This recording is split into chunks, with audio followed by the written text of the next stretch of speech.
Hey, everybody, it's Tuesday, and welcome to the Giant Bombcast episode 748. I'm a little bit mad at Kaveen Fahey for forgetting to mention us on the MCU Comic-Con panel. This is the rare phase 4.5 where we just exist in the MCU and the Dooku, which is the failed Dark Cinematic Universe, if you remember the Tom Cruise Mummy movie. Dooku. The Dooku. Sure, the Dooku. Yeah, the Dooku, right? Yeah. Joining me is our own Dark Cinematic Universe, the co-pilot of the Giant Bombcast, Jeff Grubb. Howdy. I also was in a trailer that they forgot to put the soundtrack into, so you just hear me screaming the entire time. You remember that? The Mummy trailer? That was the best thing that ever happened in the history of the world. It was so good. Speaking about what else is so good. How do you make that mistake? Jason A. Stryker, how you doing, sir? Yo, I'm doing great. I'm doing fantastically. I'm all caught up on my Comic-Con, I think. Yeah. I didn't realize how many lines there were at Comic-Con, and I saw a bunch of friends and their pictures of the lines, and it made me miserable. But they all seemed happy.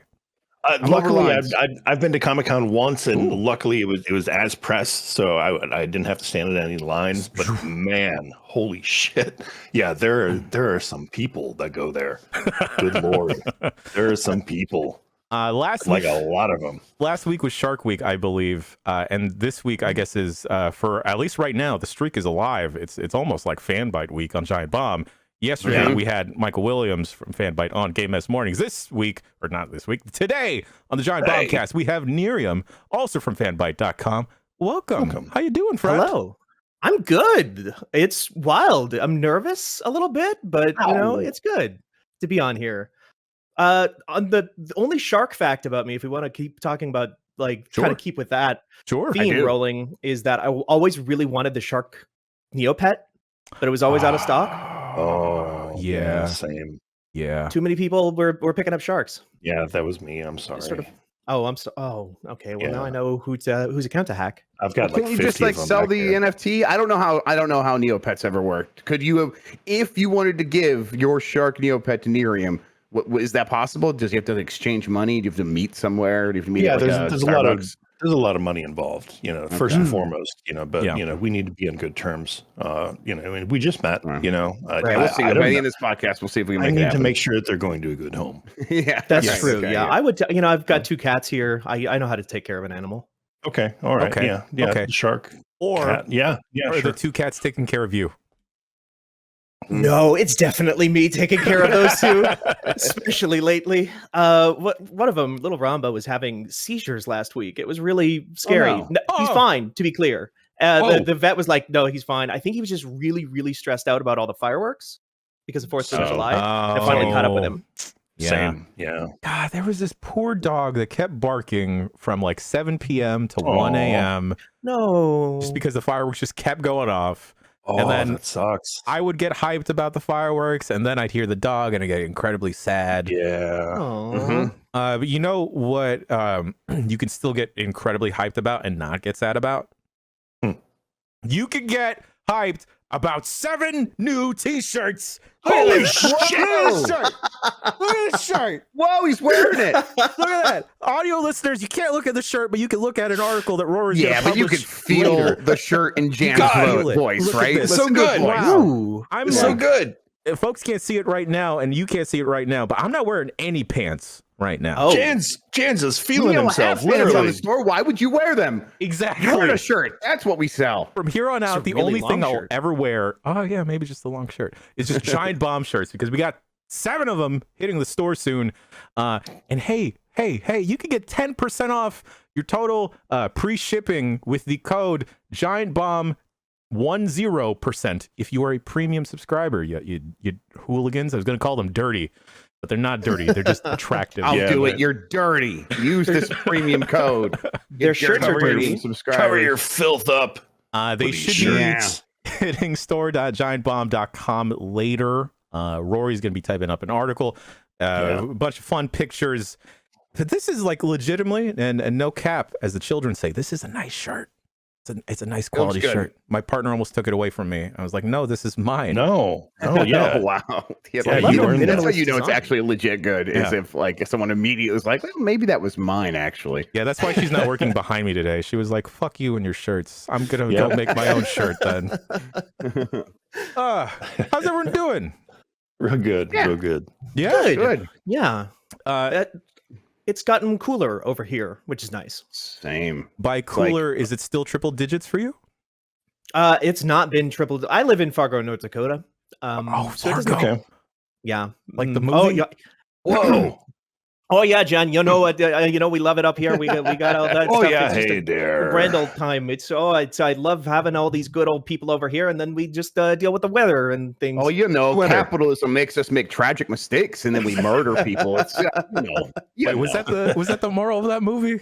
Oh yeah. It's more, at least of several of the seasons of television. The one where they sit at the table, and the evil guy that like made the person like take out all these loans and then suck them dry, and then you sit across from the cop, and the cop's like, "I called the police, they're coming for you," and he's like, "Are they really going to come for me?" And then the season ends, and then everyone's like, "They didn't tell us what happened," and I'm like, "Well, if you look around reality, did anyone ever go to jail anytime they've sucked anyone dry of all their money?" And the answer is no. So we kind of know how those seasons. Yes, that was the point of those seasons. Yes, Jan.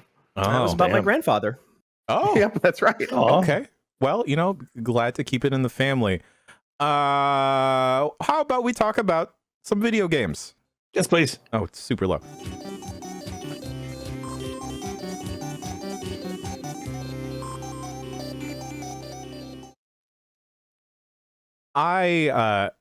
This is a great year for me. Do you hooligans know why it's a great year for me? Because you're still Jan every year. Every year's a good year for you. That's every true. day is a good day. Every day is a good day. I've accidentally jealous of you and your shirts. God damn it. We will get a shirt eventually, Jason. It's fine. Fucking they don't have any tall ones. Specifically, it was very funny in the meeting. Rory was being very kind, but like, so send some shirts to everyone who's below an XL. We don't have any XL or 2XL. Yeah, I'm just sitting there and someone's like twiddling my thumbs. Like, thanks, Rory. Cool. I mean, I was right there with you. You two could get the shirts, and it'll just be a fashionable midriff. That's there we go. Yeah, show off my tummy. Yeah. Bring back the crop top. Get the handles, the love, not the love handles, but like the Adonis V. Is that what it's called? Right? Mm-hmm. No, that's not what we called it. It's a great year for me because there's an obscene amount of games featuring tiles this year popping off. One of those games that has come back into the fold is Into the Breach Advanced Edition, and I don't remember if this was my game of the year or like near the top of the list. It was near the when top. It came out. It was up there for sure. But I had played an obscene amount of that when that came out, and I guess I forgot that it is super fucking hard still, like obscenely hard, even on the normal difficulty. So a free DLC came out, the Advanced Edition. It is also now out on phones via Netflix, I believe. Yeah, that's right. Which is wild. You have to have a subscription. You have to have a subscription. Okay. And I should just get it now. I'm get it now, now we're on the show. Yeah, just get that in Point P. Can I play with my Roku remote? Point P. Like how do you play it? I don't understand. I think it's only on the phone version. I think it's only like the phone version of the app that you can get. Okay. Yeah. You just sign into a Netflix account when the game boots up. It plays a Netflix logo. It's weird. It's weird. It's gotta be weird. Yeah. I mean, you can click the button. And it's like you could see it takes you right to the Google Play Store, at least on Android. And now I'm installing it, but you had to go through the Netflix app to get to this secret spot in the Google Play Store, I think. So, yeah weird. Is there any plans to like make a series of these Netflix games at all? Or is it just you mean like in general to make a television show or like I don't know. Typically if only take off they will, but typically only 2 seasons and then they cancel it. But don't cancel Into the Breach, please. It's really great. Thank you. But what they have added to in this Advanced Edition is a free DLC if you already own the game. They've added a couple more mech teams, a couple new enemy varieties, as well as a couple more modifiers to when you were starting a campaign run. And I'd like to think that I was pretty hot sauce with Into the Breach when I was playing it all the time. That is not the case anymore. Like this is totally a case of like ring rust happening where, right, if I move to the left, and I didn't mean to move to the left, and I've already used my time reset. Rewind. You've given up your game. Rewind. You've given up the game. Everything is gonna go to crap, and all these buildings are going to explode. It's already taken me a while to get reacclimated to playing Into the Breach, and especially I just decided to turn everything on, and these new enemies are definitely not messing around. Like there's one that does like a catapult style attack, but it also pushes itself back. So at multiple times I have like turned it around with one of the mechs, only to realize that it is now backing itself up onto a building, and it is destroying that building instead. Some of the new mech teams I'm not the biggest fan of, but that's probably just because I haven't wrapped my head around them. There's a fire team or fire base team where one of them looks like a Jimmy Neutron style egg thing. That's a reference everybody can get. Oh, of course, of course. Thank you for confirming that for me, Nerium. And its attack doubles or it gets boosted when it is on fire, but it also has a cascading effect with its shot that casts fire on some tiles. And so you will set enemies on fire and then move forward to the next tile to get that little boost. And then another member on that team has like just a straight up fire or flamethrower that it targets ahead, but any enemy that is to the left or right of that target will get pushed one tile back. So, you know, spacing and placement was 100% super duper important in Into the Breach, and it becomes even more important with these new units and enemies because God, they are just willing to attack any and every free tile. And then I was getting very frustrated because I was like, I'm really good at this game, but not anymore. Yeah, I was in the pool. So I bumped it down to easy, and even then, it's still like super challenging, and it's taking me a lot longer to wrap my mind around it. They've also added a lot of new pilots as well, and some of their abilities are, let's say, interesting, and they don't work as clearly as you'd think. In addition to that, one of the new modifiers for when you start a new campaign is when a pilot levels up, they'll gain an additional skill. And if you have to abandon that timeline, you can wind up jumping with those new skills. So my main pilot that I always roll with is the pilot that starts with a shield. And then she wound up getting an ability that gives her like 2+ movement tiles. So she's like pretty much untouchable, and I can just stick her wherever I need to go. That being said, it is just, you just wind up losing so much time in this game. Yeah. Like, yes. I did not realize I spent like 2 hours on a campaign just on like, oh wow, just like on one island. Well, I mean, no, because you the thing about that game is if you stare long enough, you will eventually find you'll always find a more optimal solution to the problem you're facing. You're like, man, is there a way for me to get out of this turn without getting hit? And almost always there is, but it requires a lot of thinking. And that's the magic of the game, is it enables you to do that and gives you the time to like have those thoughts and that consideration. But every time they introduce new stuff, now it's like you got to incorporate that into, like, you have to fold that into your brain in a way that like it becomes natural, and that like really elongates that process where like, okay, now I have to consider this thing I haven't been considering for the tens of hours I did put in this. So yeah, I could see that like the first time coming back to this and also trying new enemies and new units, all that stuff would make it take a lot more time. Yeah, you have the option to turn all of those on and off as you start a new run and everything. So you can ease yourself back into the breach if you want a smoother process and you're not insane like me. Jason, Nerium, any interest in diving back into the breach? Yeah, I'd happily. Yeah, I wanted to hear about what they added to this. Although you're not no selling it. You're scaring the shit out of me a little bit. I'm like, oh fuck, I don't know if I want to have a bad time. Jared said it was a bit. I'm not having a bad time. It's just more difficult than I remember. Yeah. Okay. All right. Yeah, I will definitely dive back in then. All right. Yeah. I'm really interested in checking it out. I was obsessed with both Into the Breach and FTL well before that. Like FTL was FTL was like, I was in anthropology lectures in college with my iPad, just like, tableware, sure. And then I'm just like, shooting fire beams and stuff like that. But Into the Breach was just, it's so much tighter, and it tricks you into thinking that it's easy to beat in a way that like FTL never did. And so, because again, you can just stare at a screen for 2 hours and you lose so much time to just not actually playing, but thinking and strategizing. And then you end up losing because of one stupid mistake, and you're just like, well, it's so bite-sized. I'll just try it again and go back in. Yeah.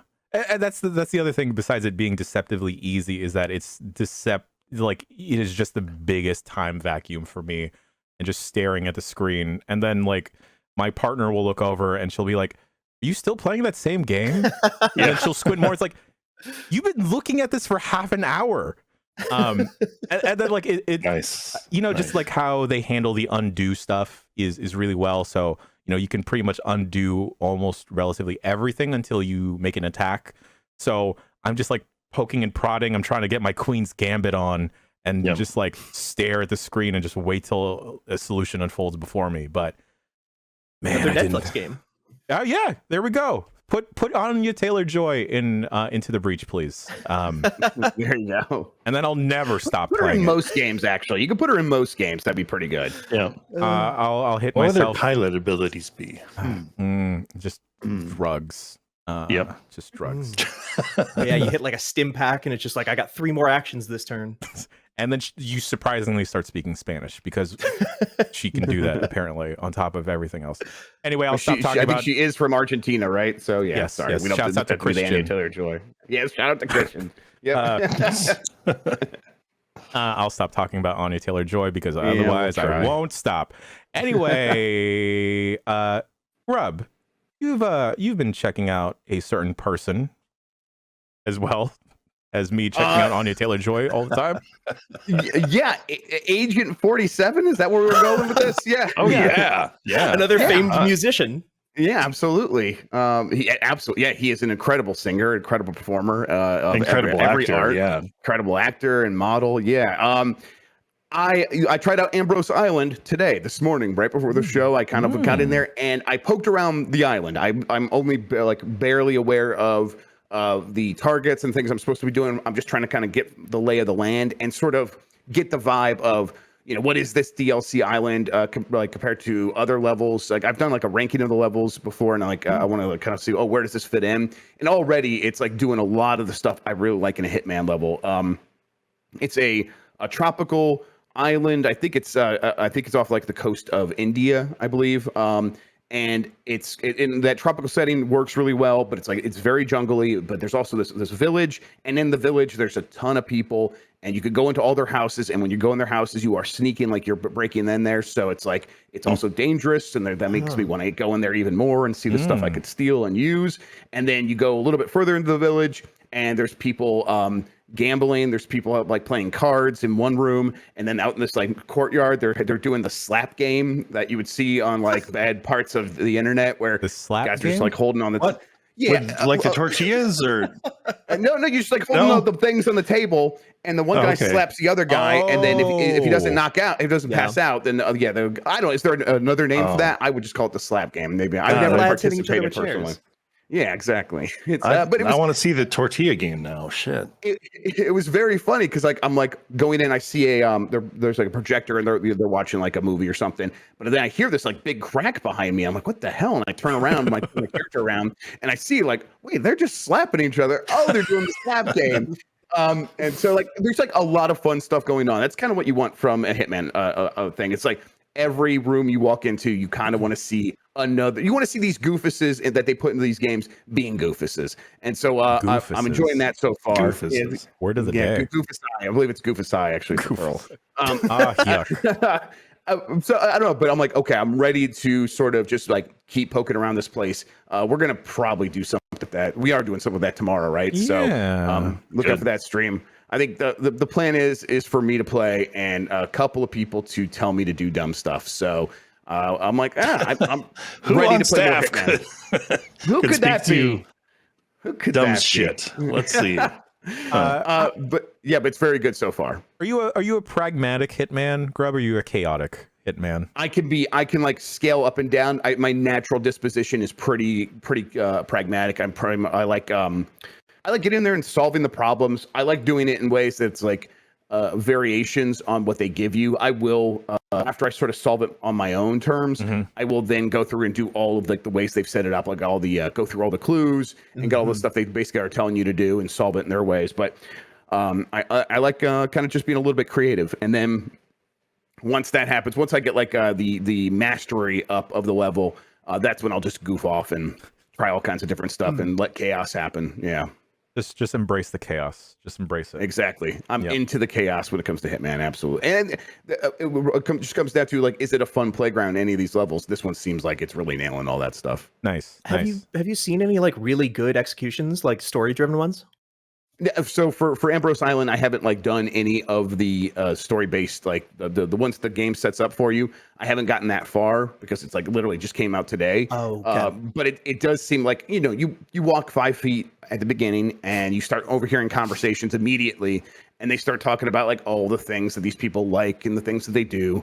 And I'm like, okay, she like, the one target is this woman, and she's like very strict on like everyone in the military, like that's part of this like a jungle militia or whatever. So maybe I can like get into the militia and find ways to like, if she's cracking down on them, maybe like when she's going in to yell at them, I could set up a trap or something like that. I'm like on the verge of discovering that stuff, but mostly I was just kind of doing a lap trying to see everything so I could get a good idea of like where everything is and see it. Like I was also just like looking for any special items or things like that, which I didn't stumble across a lot of that stuff yet, but it was like still kind of fun. Like I said, breaking into people's houses, and so that was always like one of my favorite things in games. I remember Oblivion came out.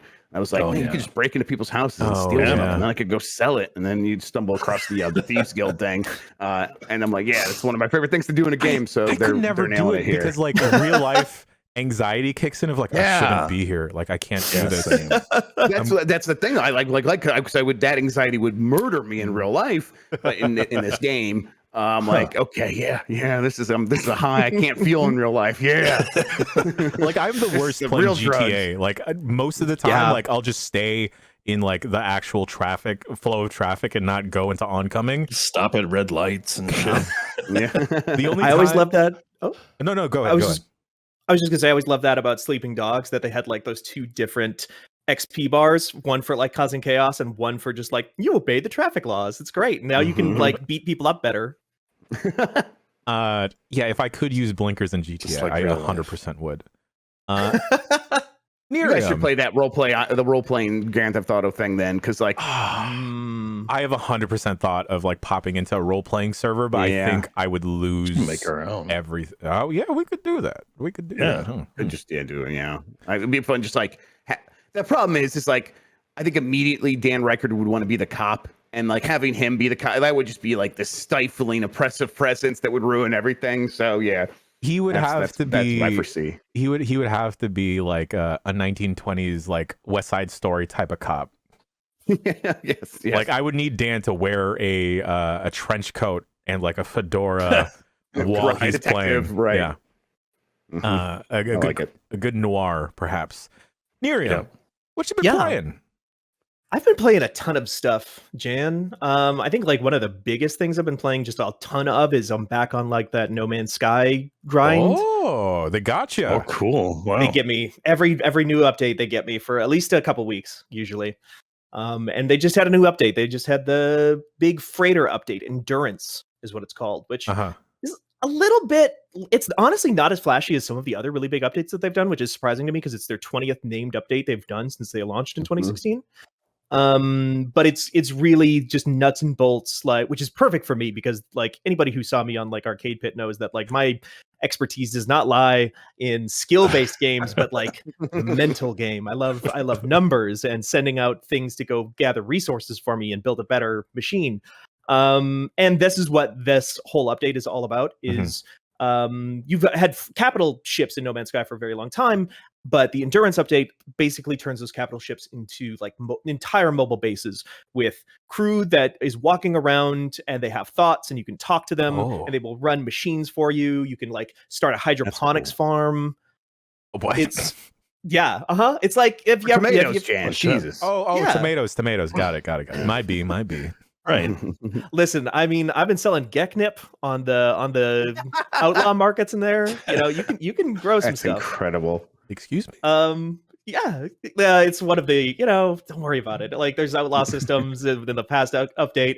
You don't know what it is. You can't afford it, Jan. Don't worry about it. All right. I shouldn't get into the Geknip system. I'll start you on some chromatic metal first. Yeah, that sounds sick. Let's do that. I'll huff that.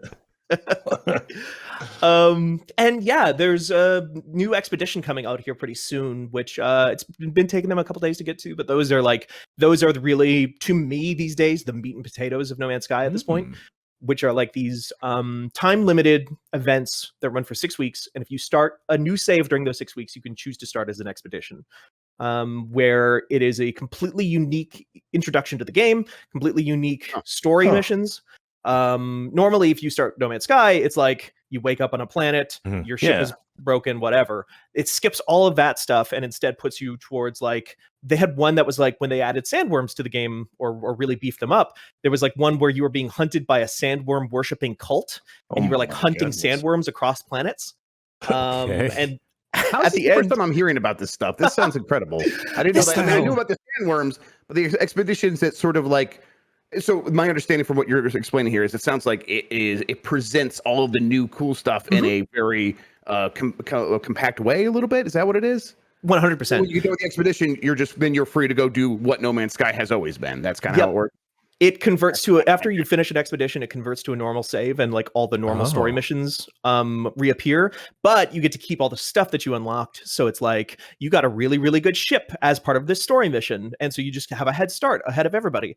But then there's also unique rewards that are just unlocked on all other saves you have. So if you have a normal save already that you're 200 hours into, you can have the Normandy from Mass Effect in your squad. This is how the Normandy got added to the game a year or two ago. It was one of these.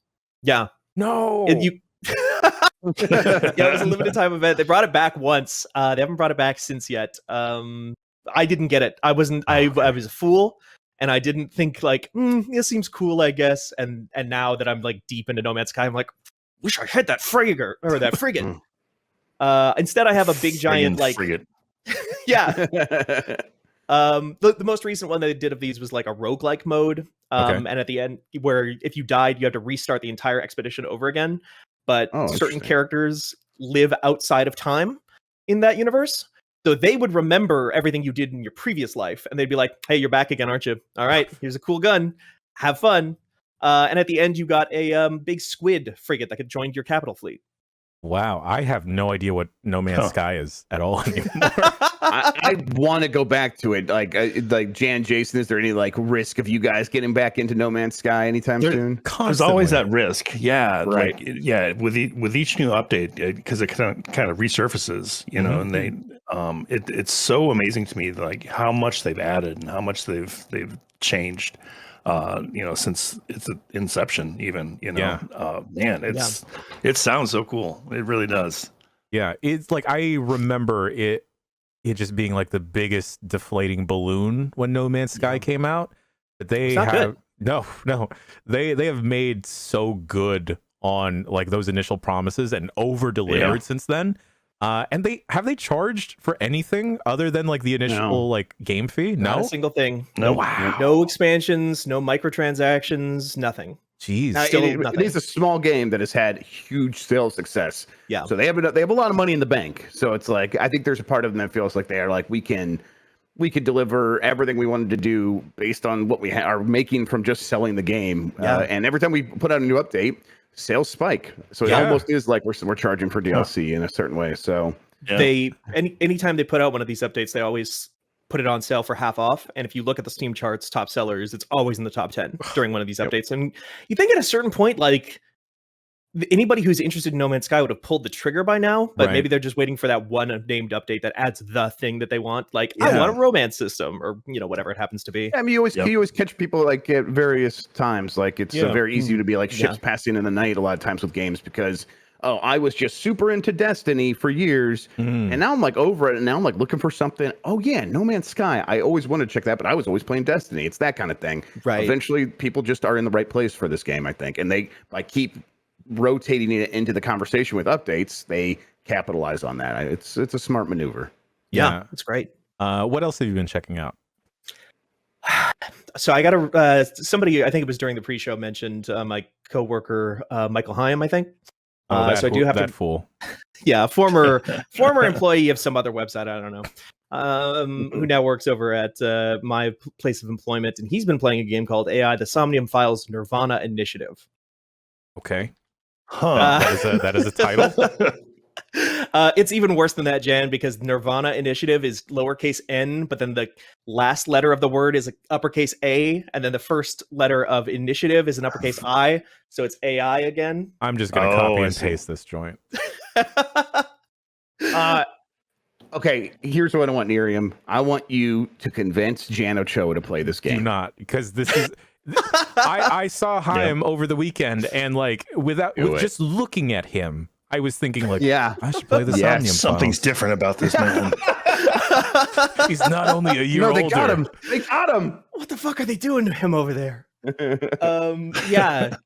I think like this is it's very funny. I don't think that necessarily Michael and I are very mentally always like the most like. Our personalities are very different. Like I said, I love those numbers, and he loves that anime.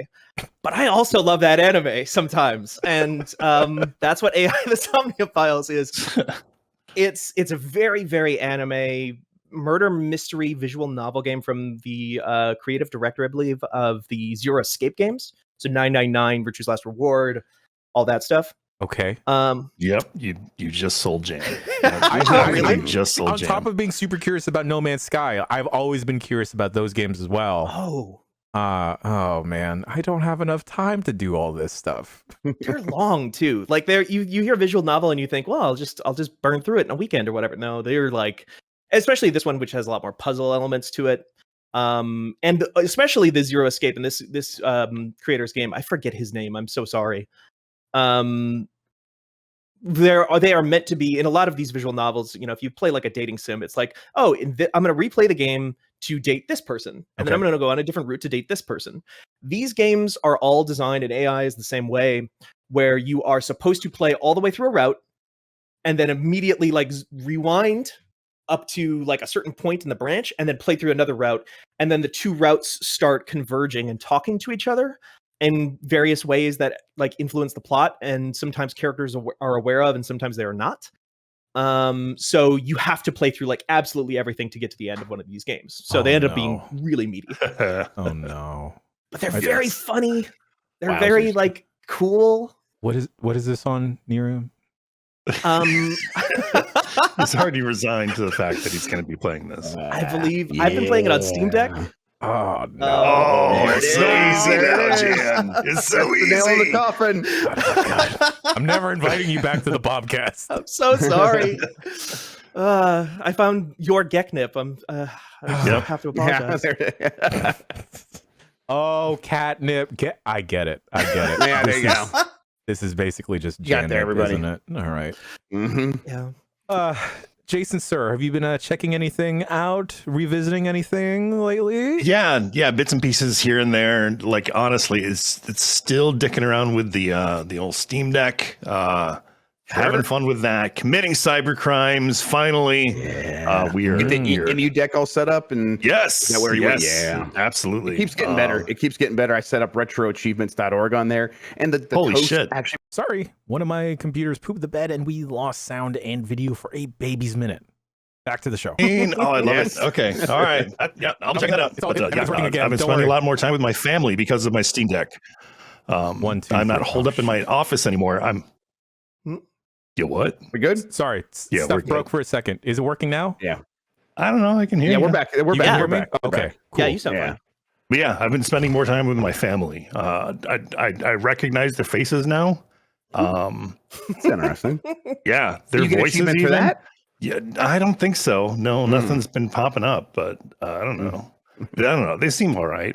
They seem pretty cool and chill and stuff. But that's always good. Yeah, what do you guys do? Like, because we went to the park yesterday, and they had they had this roller coaster swing, which I know sounds intense, but it really is kind of how I would describe it. It's like this really nice park, and of course, it's in the next town over that we don't live in, and so like they have a high nice over there. But we hop over there, and my kid, it's like 5. You have to be 5 years old. My kid's 5, and she can read numbers, so she's like, "I'm 5. I'm old enough to do this." I'm like, "You are gonna pee your pants. This is way too scary." But it's basically just like. It's a ramp and then a really like one of those really like slick bars so that the thing like carries her around, and they do go very fast and like it's their own weight carrying them. And she wanted to do it. I'm like, okay, what's the rule? And the rule was hold on no matter what. And every time I asked what the rule was, no matter what. I can't remember. I'm like, okay, great. Cool. So I don't push her. I just like let her go. And she goes, and it's just like, in Christmas Vacation when they put the slick stuff on the bottom of the sled and he just hits the ground and just shoots forward at the speed of light. It was like that. I like let her go and the thing's just like it's this big heavy weight on this track and it just zooms down and whips around and she starts screaming. I'm like, oh no, she's gonna fall off, she's gonna hurt herself. And then I realized she's like scream laughing, having a really good time. So like this is great. We're gonna do this all the time. And she did it like 10 times that day. So that's the kind of stuff we do. Like, do you guys have any like fun parks around you go to for like when you're trying to do family stuff? I don't get out that much because I'm kind of hobbled by my foot. But but no, he is a fucking daredevil. He really is. Like he loves shit like that. We went to Disney not too terribly long ago, and he just wanted to go roller coaster after roller coaster. Yeah, that's what she's gonna want too. Yeah, he loves that shit. You know what else? Shit, I love.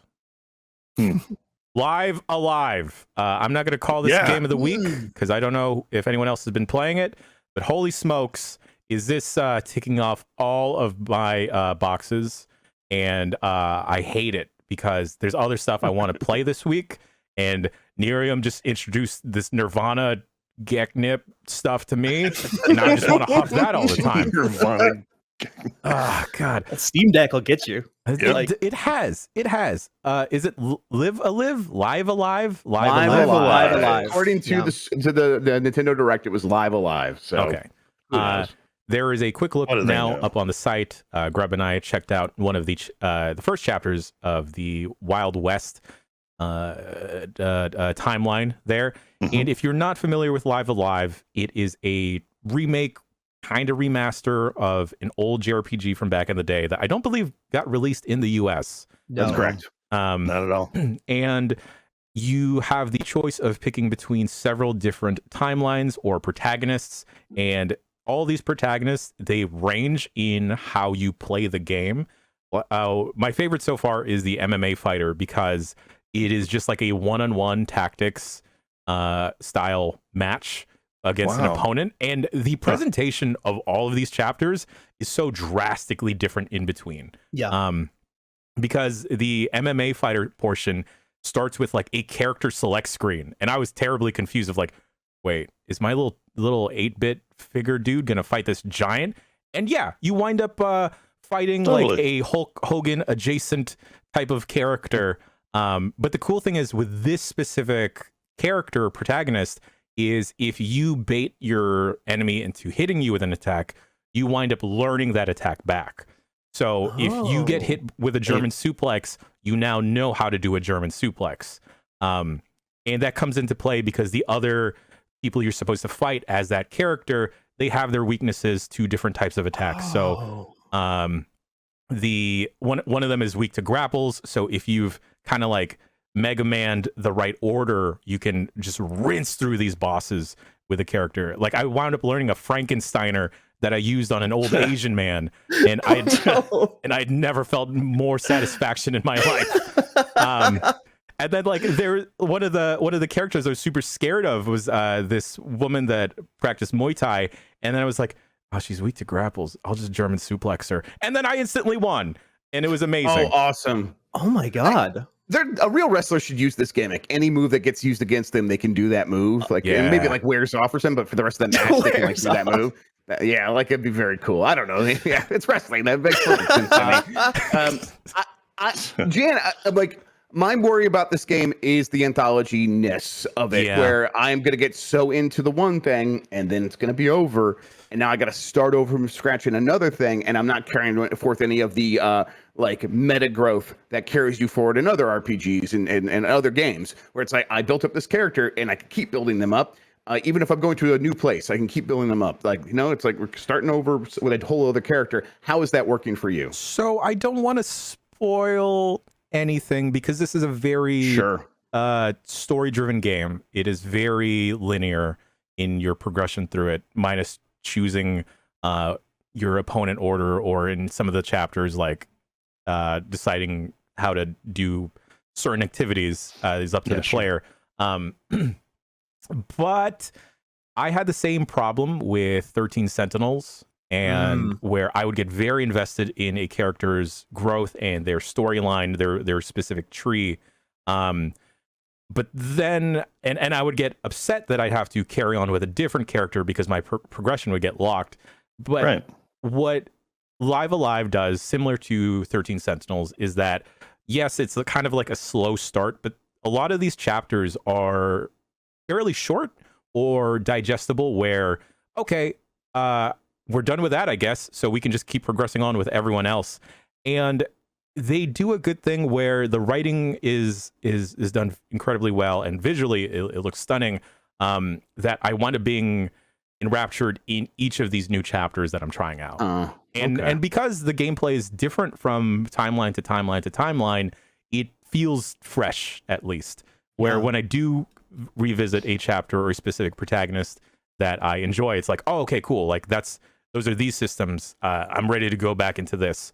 It's not like getting depowered. It's like just experiencing a brand new experience altogether. Yeah, 100%. And we cover this on the quick look, but I have been very vocal in my opinion that I do not like this 2.5D style remake of stuff. Like, I'll admit that Octopath Traveler and Triangle Strategy looks really great, but after a while, it just...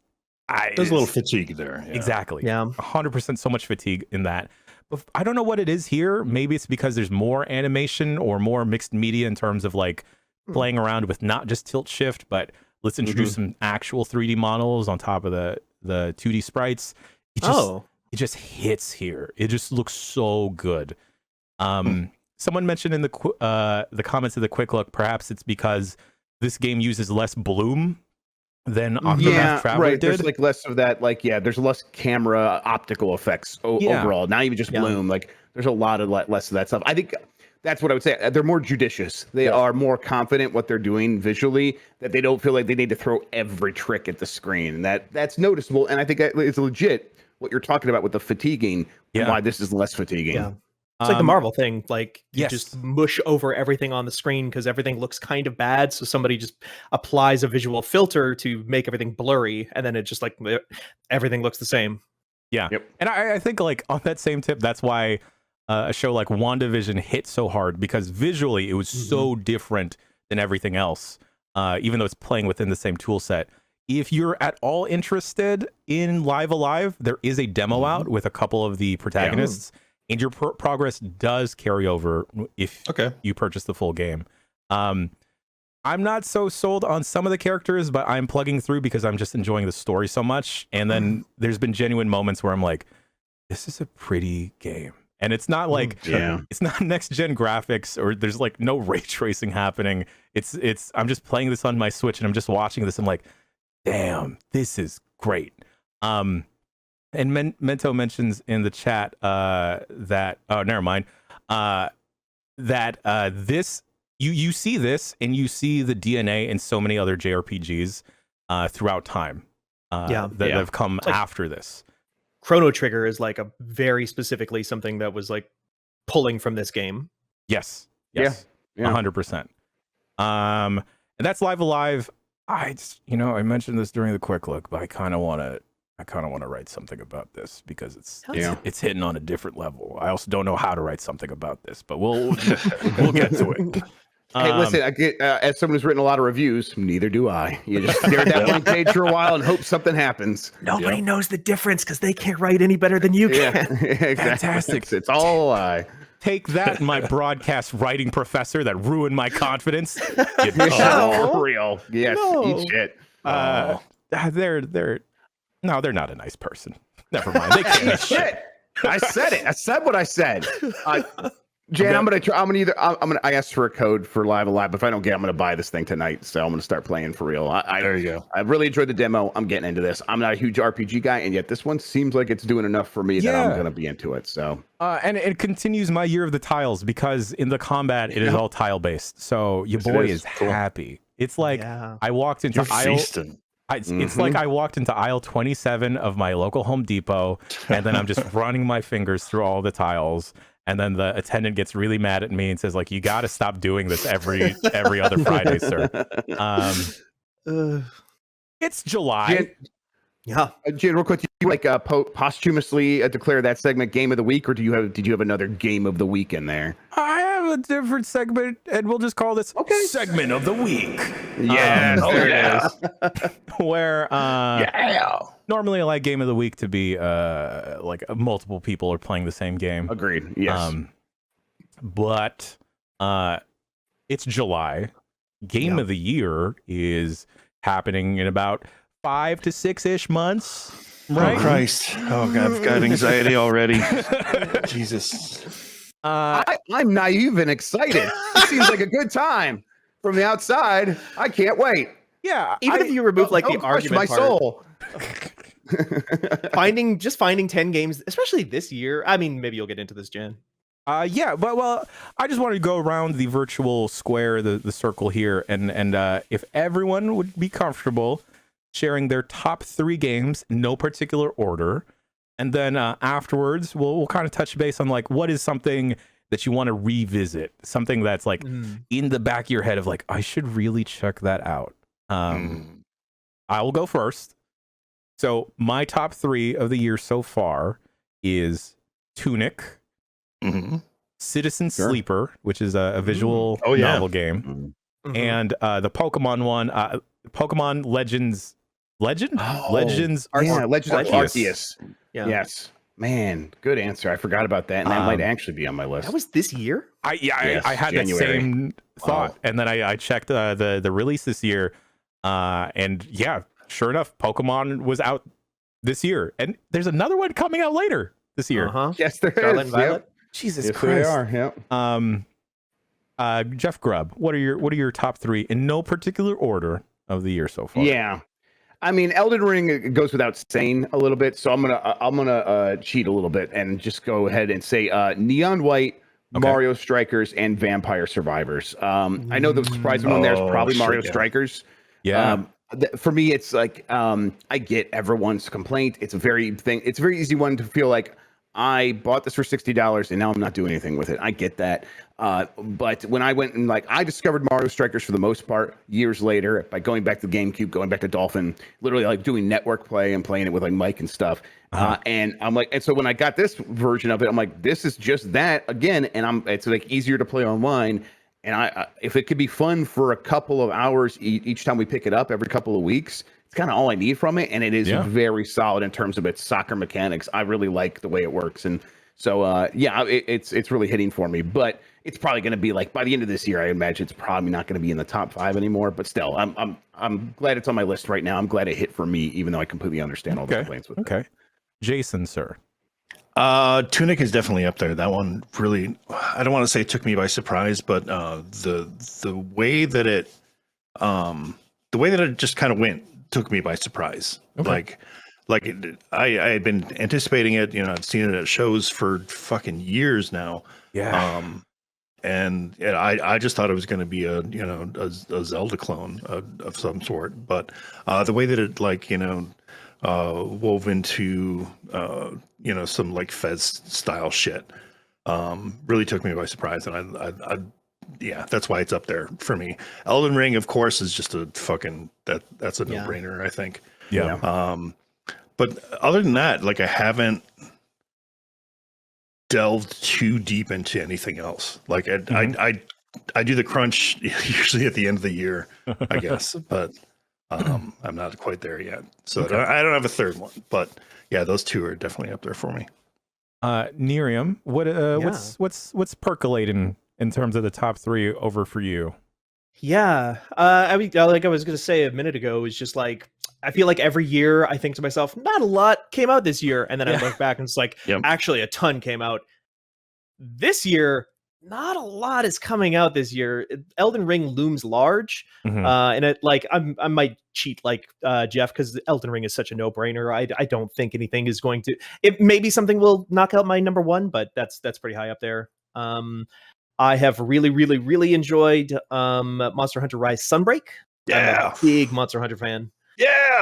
Yeah, hell yeah. Jason, are you a Monster Hunter fan? Oh fuck yes! Oh my god, I've been banging this drum for years. Oh my god! Jason, finally, I found somebody else. It really works well on the Steam Deck.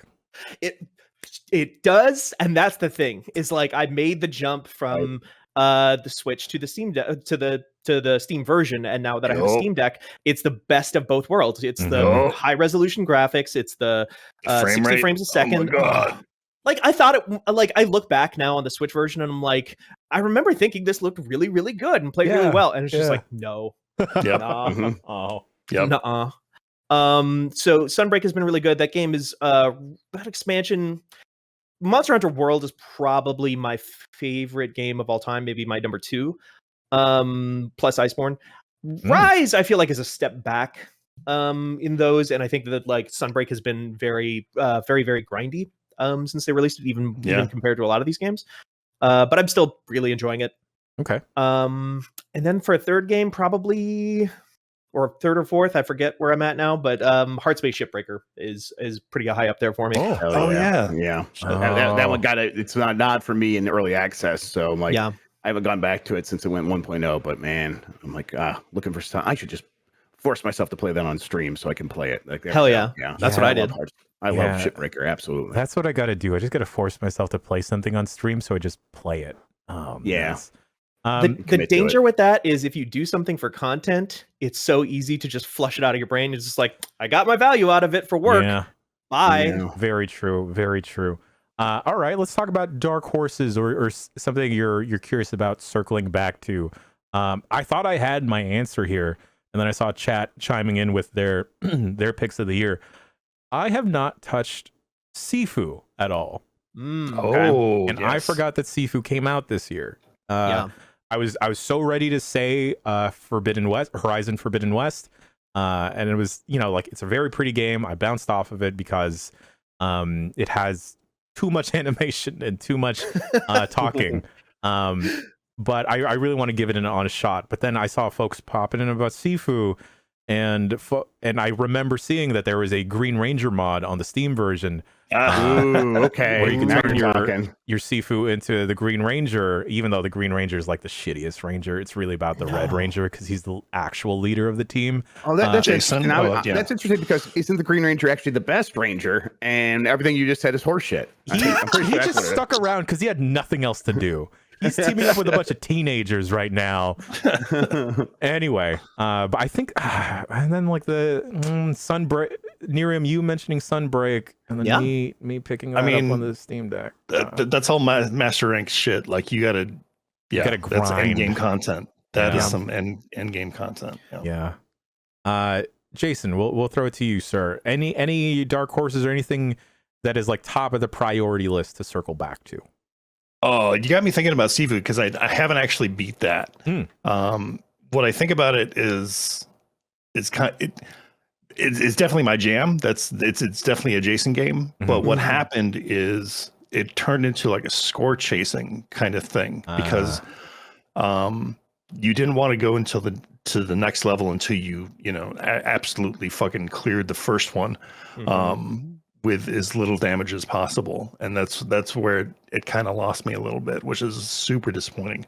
I just wanted, just a kind of a linear, just a fun beat 'em up, I guess. But it turned out to be something else. But no, I've got a list of shit. Fucking backlog. shit that I've got to get to, and I'll get there eventually. We'll make this happen. Nerium, what is on that second list for you? Norco is very high at the top of games I need to get back to. Damn it. Is that another one? Did I add more? That's another one. Jan Nip. Yep. Fuck. I was halfway through that and then I bounced off because Citizen Sleeper came out a couple weeks later. That was also a lot of reading. Shit. See, I like Citizen Sleeper. I kind of bounced off of it a little bit, but I need to get back to that as well. That's maybe in there. I need to see the endings. And then a game I'm sure everybody on this podcast has played, which is Warhammer 40,000 Chaos Gate Demon Hunters. Yeah, absolutely. So we kind of every week we're talking about that. Yeah, that's actually the game of the game of the week. all the time. That's just kind of a Jan. It's actually a tile game. Shut up! Stop! It's a really cool tile game. They made a really nice looking XCOM like Warhammer 40,000 game where you play as like the Grey Knights. So all your guys are psychic space marines. Oh man!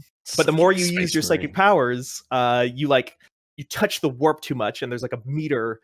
And enemies get harder as you use your cool powers and summon weird monstrosities and stuff like that because you're touching too much of the darkness, too much of the chaos. I'm flitting too much with the chaos right now. Jan Nip.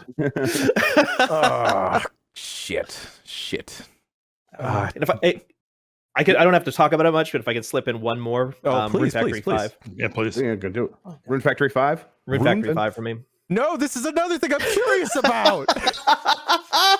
I played it a little bit on Switch, and now I have the Steam Deck and the Steam Dominic Terrason. I hope I'm pronouncing his last name. It's just a guy a freelancer who writes for a couple of different websites who I follow on Twitter. Was just reporting that runs really good on the Steam Deck, and I was like, I bet it fucking does. Yeah. I remember when we were packing everything up at the office. I was passing by Jason's desk, and then there was a sealed copy of some Rune Factory game.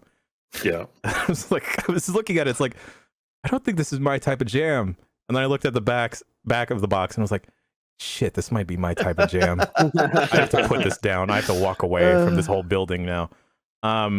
Okay. Jeff Grubb, please don't tempt me with more darkness. I'm only going to mention things that you've played before. So Triangle Strategy is one that I need to try out. I haven't touched it really. I'm going to play the demo and see how I feel about it. And then I believe that carries over to the main game as well, right? The demo is a good representation of the... Well, it's kind of a good representation of the game. It's not as verbose as the actual main game because there's a lot of talking in it. Oh, that's going to totally... ruin that for me, but Record of Lodos War Deedlit in Wonder Labyrinth. That's a really well-designed game. I love this game. It's very much like a Symphony of the Night kind of thing, but there's a lot of other stuff going on. It looks really good. I started it, and then a bunch of stuff happened where I was like, I'm gonna buy a house like a dumbass, and then and I put it to the side. I haven't picked it back up, but now I have a Steam Deck, so I'm gonna put it on there and shit! That's a good idea. Steam Deck. Let's see. I don't know if I'm going to finish Stray, but I am going to play more Ollie World. I'm actually looking at the Metacritic best reviewed games of this year right now. So in case anyone wants to cheat with me, Ollie World. I just downloaded that. I'm going to get into that. People seem to really like that game. So I've never played any of the Ollie games. So that's kind of where I'm like, I'm going to try that out. Let's see, Shredder's Revenge. I'm going to probably play that a little bit more, kind of see if I can go through another character, see if that's going to stick for me in terms of the top 10. It's a good game. It's a great game, but it's just not, I don't think it's going to make my top 10. And then for me, anything else? Xenoblade Chronicles 3 is coming out soon. Oh, Cuphead, The Delicious Last Course is really good, actually. Yeah. And I haven't beat it yet, so I'm going to beat that, and then I'm going to see, there's a chance that could slip into my top 10. And Rogue Legacy 2. That's it. That's right. Rogue Legacy 2. I need to actually beat that. That came out came out this year. Came out. Damn. Jeff, did you play Drainus? Excuse me? Ooh. What'd you call him? I'm just talking about Drainus. Drainus? It's the new game from the Record of Lodos, Deedlit, and Wonder Labyrinth people. Okay. Put out this year. How do you spell this? Yeah, I want to look this up. It's like Drain, but anus. It's Drain, Drainus. Dr. Anus. We're talking about butts earlier. Yep. Please, Dr. Anus was my father. Oh yeah.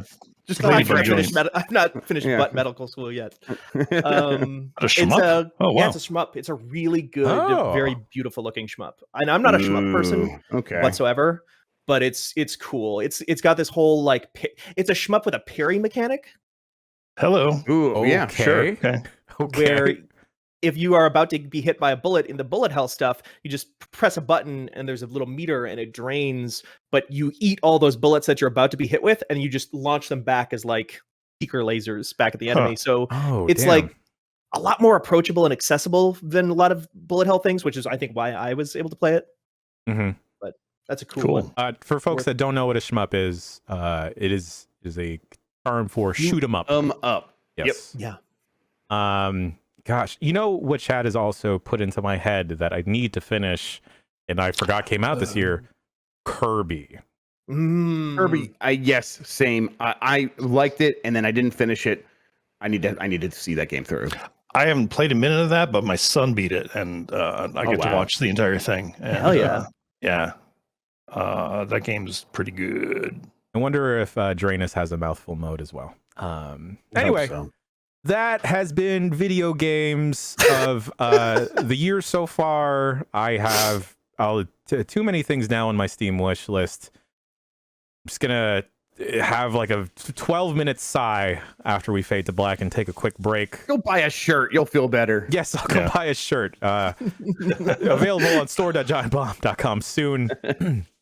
All right. Well, how do you hooligans feel about taking a quick bricky break? We'll use the bathroom, restroom, and then maybe fill up on some water and some coffee and whatnot, and get back into the news. Yeah, dude. Do it. Yeah, let's do that. All right. Hell yeah. See you soon.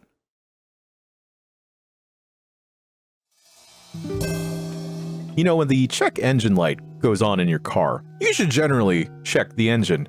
But the thing is, we don't have that for our brains. There's no check brain light going off. And you should definitely, from time to time, and more often than you think, check your brain.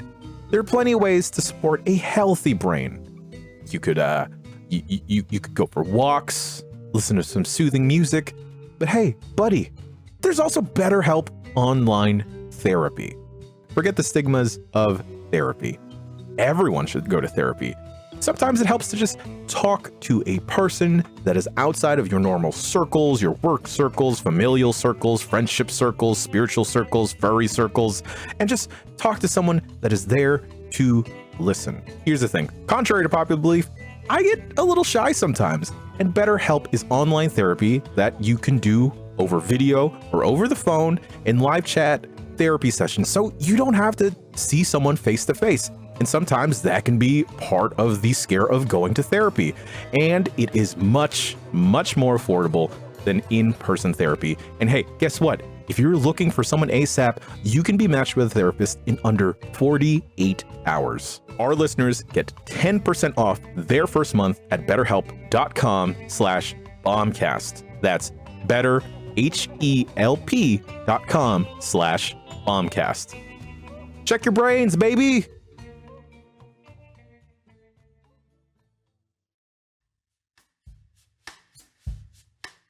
Yo. I have this fantastic idea for a website, but it could also double as an online store. But primarily, it's a dream of mine that I've had for at least 5 minutes now, and I am enabled and empowered to make that website using Squarespace. Finally, I can bring my idea of gold chains and wallet leather straps to fruition using Squarespace.com. I can make this all a reality because of Squarespace's suite of products and their world-class engineering. Because after all, they are an all-in-one platform. You can conduct e-commerce. They got your domains for you. They can help you with marketing tools to make my gold chain and wallet leather straps desires and dreams a reality. And hey, you know, if I'm wondering how this website's going to be doing, they've also got analytics tools, and all of this is super easy to use. And with their world-class design, I can make these gold chains and leather wallet straps a fancy schmancy reality, because I can't actually draw, but Squarespace does it all for me. It's an all-in-one platform, domains, websites. I can open up my online store.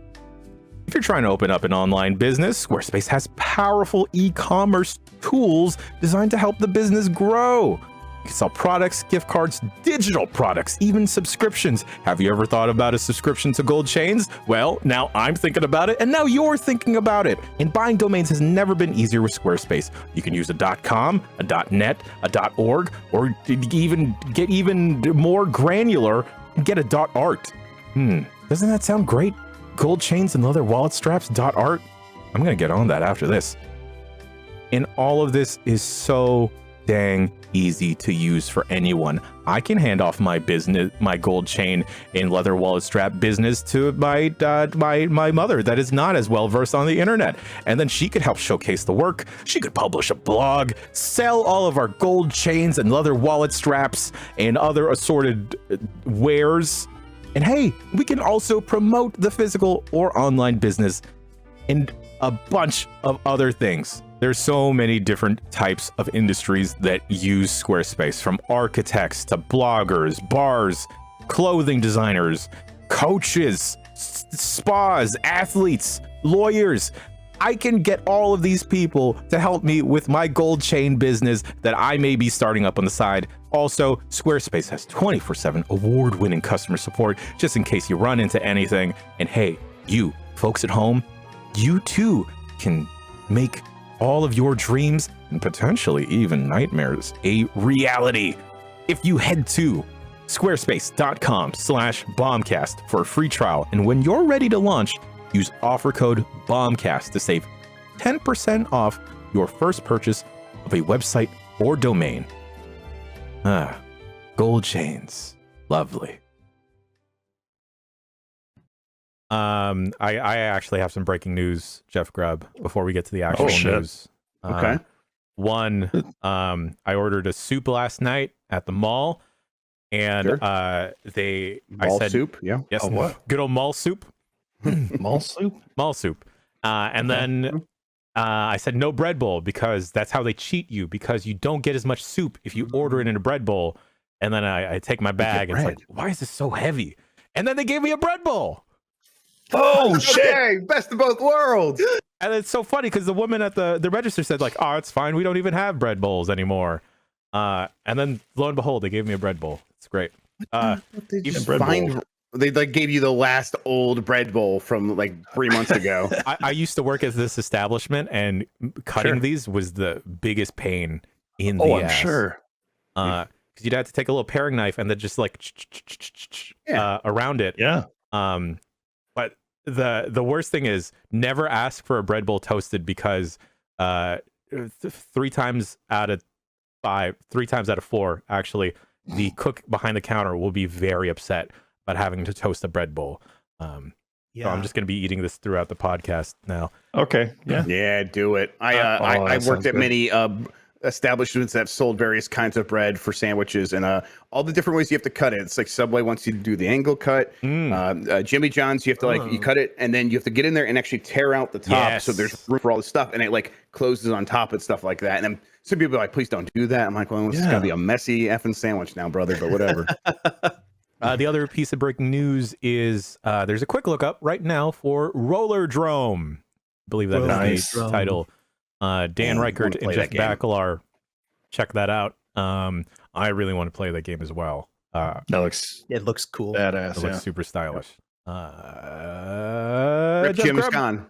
Rip Jimmy Khan. Sorry, he reminds me of that game because of rollerball. There we go. Yeah, there we go. Boy, another reference. Everybody's going to remember rollerball. Yeah, for the kids. We're doing this one for the kids. For the children. And you know what else we're going to do for the children? Deliver them the news.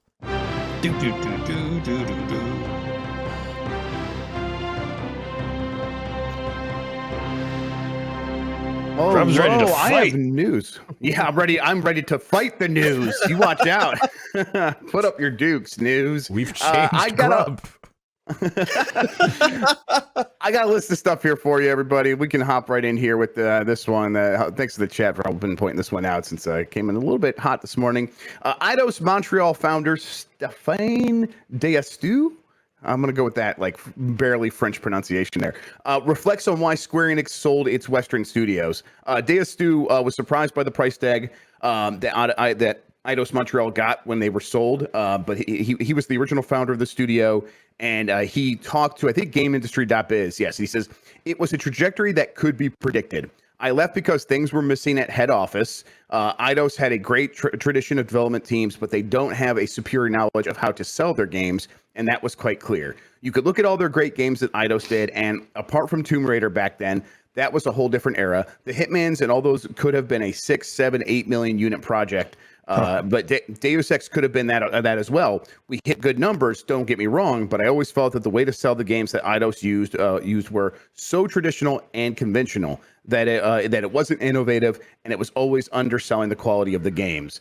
He goes on and explains like kind of a lot of like what he believes were the underlying issues of why Eidos and the other studio, the other Western studios, never broke out of like being sort of they had this potential and they never realized it. But he also said like it's a train that is slowing down and needs some injection of energy. And this is as things are coming to an end at Square Enix. He says, or money or something, but the train is slowing down. And it's unfortunate because there are a lot of good people in those studios.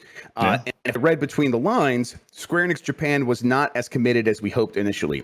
And there are rumors, obviously, that with all these activities of mergers and acquisitions, that Sony would really like to have Square Enix within their wheelhouse. I heard rumors that Sony said they're really interested in Square Enix Tokyo, but not the rest. So I think Square Enix CEO Yusuke Matsuda-san put it up for like a garage sale. That tracks. I'm like want to be careful here because I want to make sure those rumors didn't come from like me, and I know Greg Miller was saying a lot of this stuff as well. I'm hoping like this isn't like a circular thing where he heard the rumors that we were saying, and now he's like basing this on that. But if this is like him hearing those rumors independently, which, as much as I think the industry does pay attention to the news, I think that this guy was like, I think probably actually just talking to people on the ground, probably did hear directly from them that this was at least part of the consideration. And also that lines up that Square Enix was trying to drop the things that were the least profitable from its books, trying to make itself look skinnier and leaner so they could sell off. And whether or not that actually happens, who knows? But I think that was their goal here. Does any of this surprise you guys? No, not at all. Yeah. But yeah. I don't know. Just circles back to like, were they properly prioritizing or giving these Western studios enough of a leeway or enough of a leash to, I don't know, to recoup any of their expenses? Yeah, it feels like what was happening is they were just like hoping. I think Square Enix was hoping these studios would sort of figure things out on their own. Yeah. And the things that the studios were good at, they did figure out on their own. How to make decent games to good games to great games. Yeah. That stuff happened many times at many of these studios. And then when like those games didn't translate into $7-8 million seller or 8 million unit sellers, it was like, what do we do? And then Square Enix wasn't coming and be like, well, here are our solutions, other than, well, maybe try a Marvel game. Yeah. When we can go out and get you a big license. Maybe what you need is a more recognizable license, and that'll just sort of sell itself. And if you make it a good game, even better. And then that stuff obviously just didn't pan out. And then when they're looking around, but okay, well, we tried everything, and it's like Square Enix didn't really feel like it didn't feel like Square Enix actually tried everything. But I think Square Enix thought like, we're out of ideas. We need to just get rid of this stuff. That's kind of what seems like happened. Yeah, it seemed like there were very, very high expectations, I think, put on these studios as well. And then when they didn't deliver those fucking like astronomical numbers that they wanted, they just kind of fucking wrote them off. That was my impression anyway. Yeah, I agree. The Guardians of the Galaxy was like a really good game last year, but like outside of that really bizarre and kind of embarrassing E3 presentation that they did that one time. Sure. What marketing did that thing get? Like in terms of, every time I saw that game, I remember thinking, this looks like I've heard people having some positivity towards it. And I was like, I don't get you at all. I don't get what you see in this. This looks bad. obviously I played it and everything, I was convinced, but it's like that sort of indicates the problem here. That's like completely illustrative of the problem, where they are selling something and it feels like they don't know how to sell it. And they're not just like, missing the beneficial points of the game. They are completely hurting it. It's like detrimental build up for the game. It didn't make a lot of sense. Yeah. The stuff that's great about that game is the story and the characters. And when they showed it for the first time, they were like, here's 20 minutes of very samey, kind of bland looking combat against big jelly cubes. Yeah. And like that's the strength of that comic series. Jelly cubes. To begin with is that like the Guardians are such like a character strong team of a bunch of hooligans, that them just showing off something that looks like a bad Mass Effect was not a good look at the game. And I feel like unfortunately like a lot of these Marvel games, when you show certain characters' faces, there's the expectation for them to look like the movies, and because of like, you know, licensing and all this other legal mumbo jumbo, a lot of that just can't happen. So you have to go the exact opposite route. Don't try to look like a diet version of the movie. Make your own art style, do your own thing. Like a weird kind of point of comparison, but like I think about Star Wars: The Clone Wars, George Lucas sitting the animators down for that thing and being like, it can't look like DreamWorks and it can't look like Pixar. And that's why, and that art style turned some people off, but they were like, well, we can kind of make them look like vinyl figures. And it worked for a lot of people at the end of the day. And Clone Wars is very popular and has kind of become the new baseline for a lot of people on Star Wars stuff, partially because it is very distinct. You know, it doesn't look like Ewan McGregor or whatever, but it looks like that thing. These studios are now under Embracer Group. I mean, I kind of don't know what else to say about that other than we're going to have to wait and see. But I mean, do you guys have any expectation that they will be able to unfurl their wings in any substantial way now that they are free of Square Enix? Maybe they'll get more support. Yeah, that's all that I can think of. That's my hope. They were hung out to dry before. It seems so. But that's also given that a lot of these people on the team stay on the team after like this tumultuous sale to another group after they've been embraced. Let's. I don't have it here on the rundown. I forgot, which is weird because it's my story. But yeah, that's me. This, related to, we talked about their Marvel games. The Marvel games are shuffling around. They continue to shuffle around. Obviously, there are a lot of Marvel games in development at Sony, and it seemed like, the games, the Marvel gaming universe was going to keep happening over at Sony. Although obviously that wasn't fully the case. We got stuff like Midnight Suns and other things coming from other studios and publishers. But I reported on Game Mess Mornings yesterday that Black Panther is in development at EA, at the new studio in Seattle, founded by the former Monolith Productions like vice president and like studio lead there. And his name's slipping me right now, but he worked on the Shadow of Mordor and the Middle Earth games, and now he is making a open world Black Panther game for EA. That like, I know that a lot of people balk at like seeing EA. But the reason I brought this up and the reason I felt good about reporting this story is the real underlying, like the subtext here is EA saw a huge success with Star Wars Jedi Fallen Order. And now they once again are at that fork in the road that EA always finds themselves at, where they're like, do we keep making more sort of cash grabby, like open or like microtransaction hell games?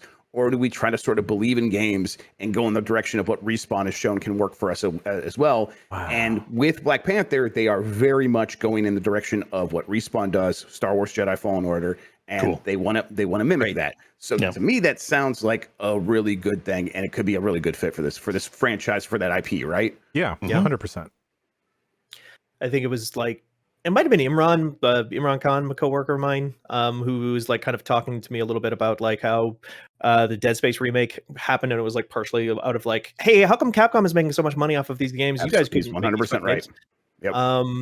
And like Capcom kind of weirdly swooped in and filled that gap for a lot of people of like the sort of, Monster Hunter is multiplayer, but it's PvE, for first person action games that are, not first person, but single player. focused on like a very tight story and a very tight experience that knows exactly what it is. Put it out for $60, then you're good. And they have some microtransactions in Monster Hunter here and there, but it's mostly cosmetic stuff, and it's not like loot box type things. Yeah. And then I feel like other people are realizing, shoot, that made a lot of money, huh? Yep.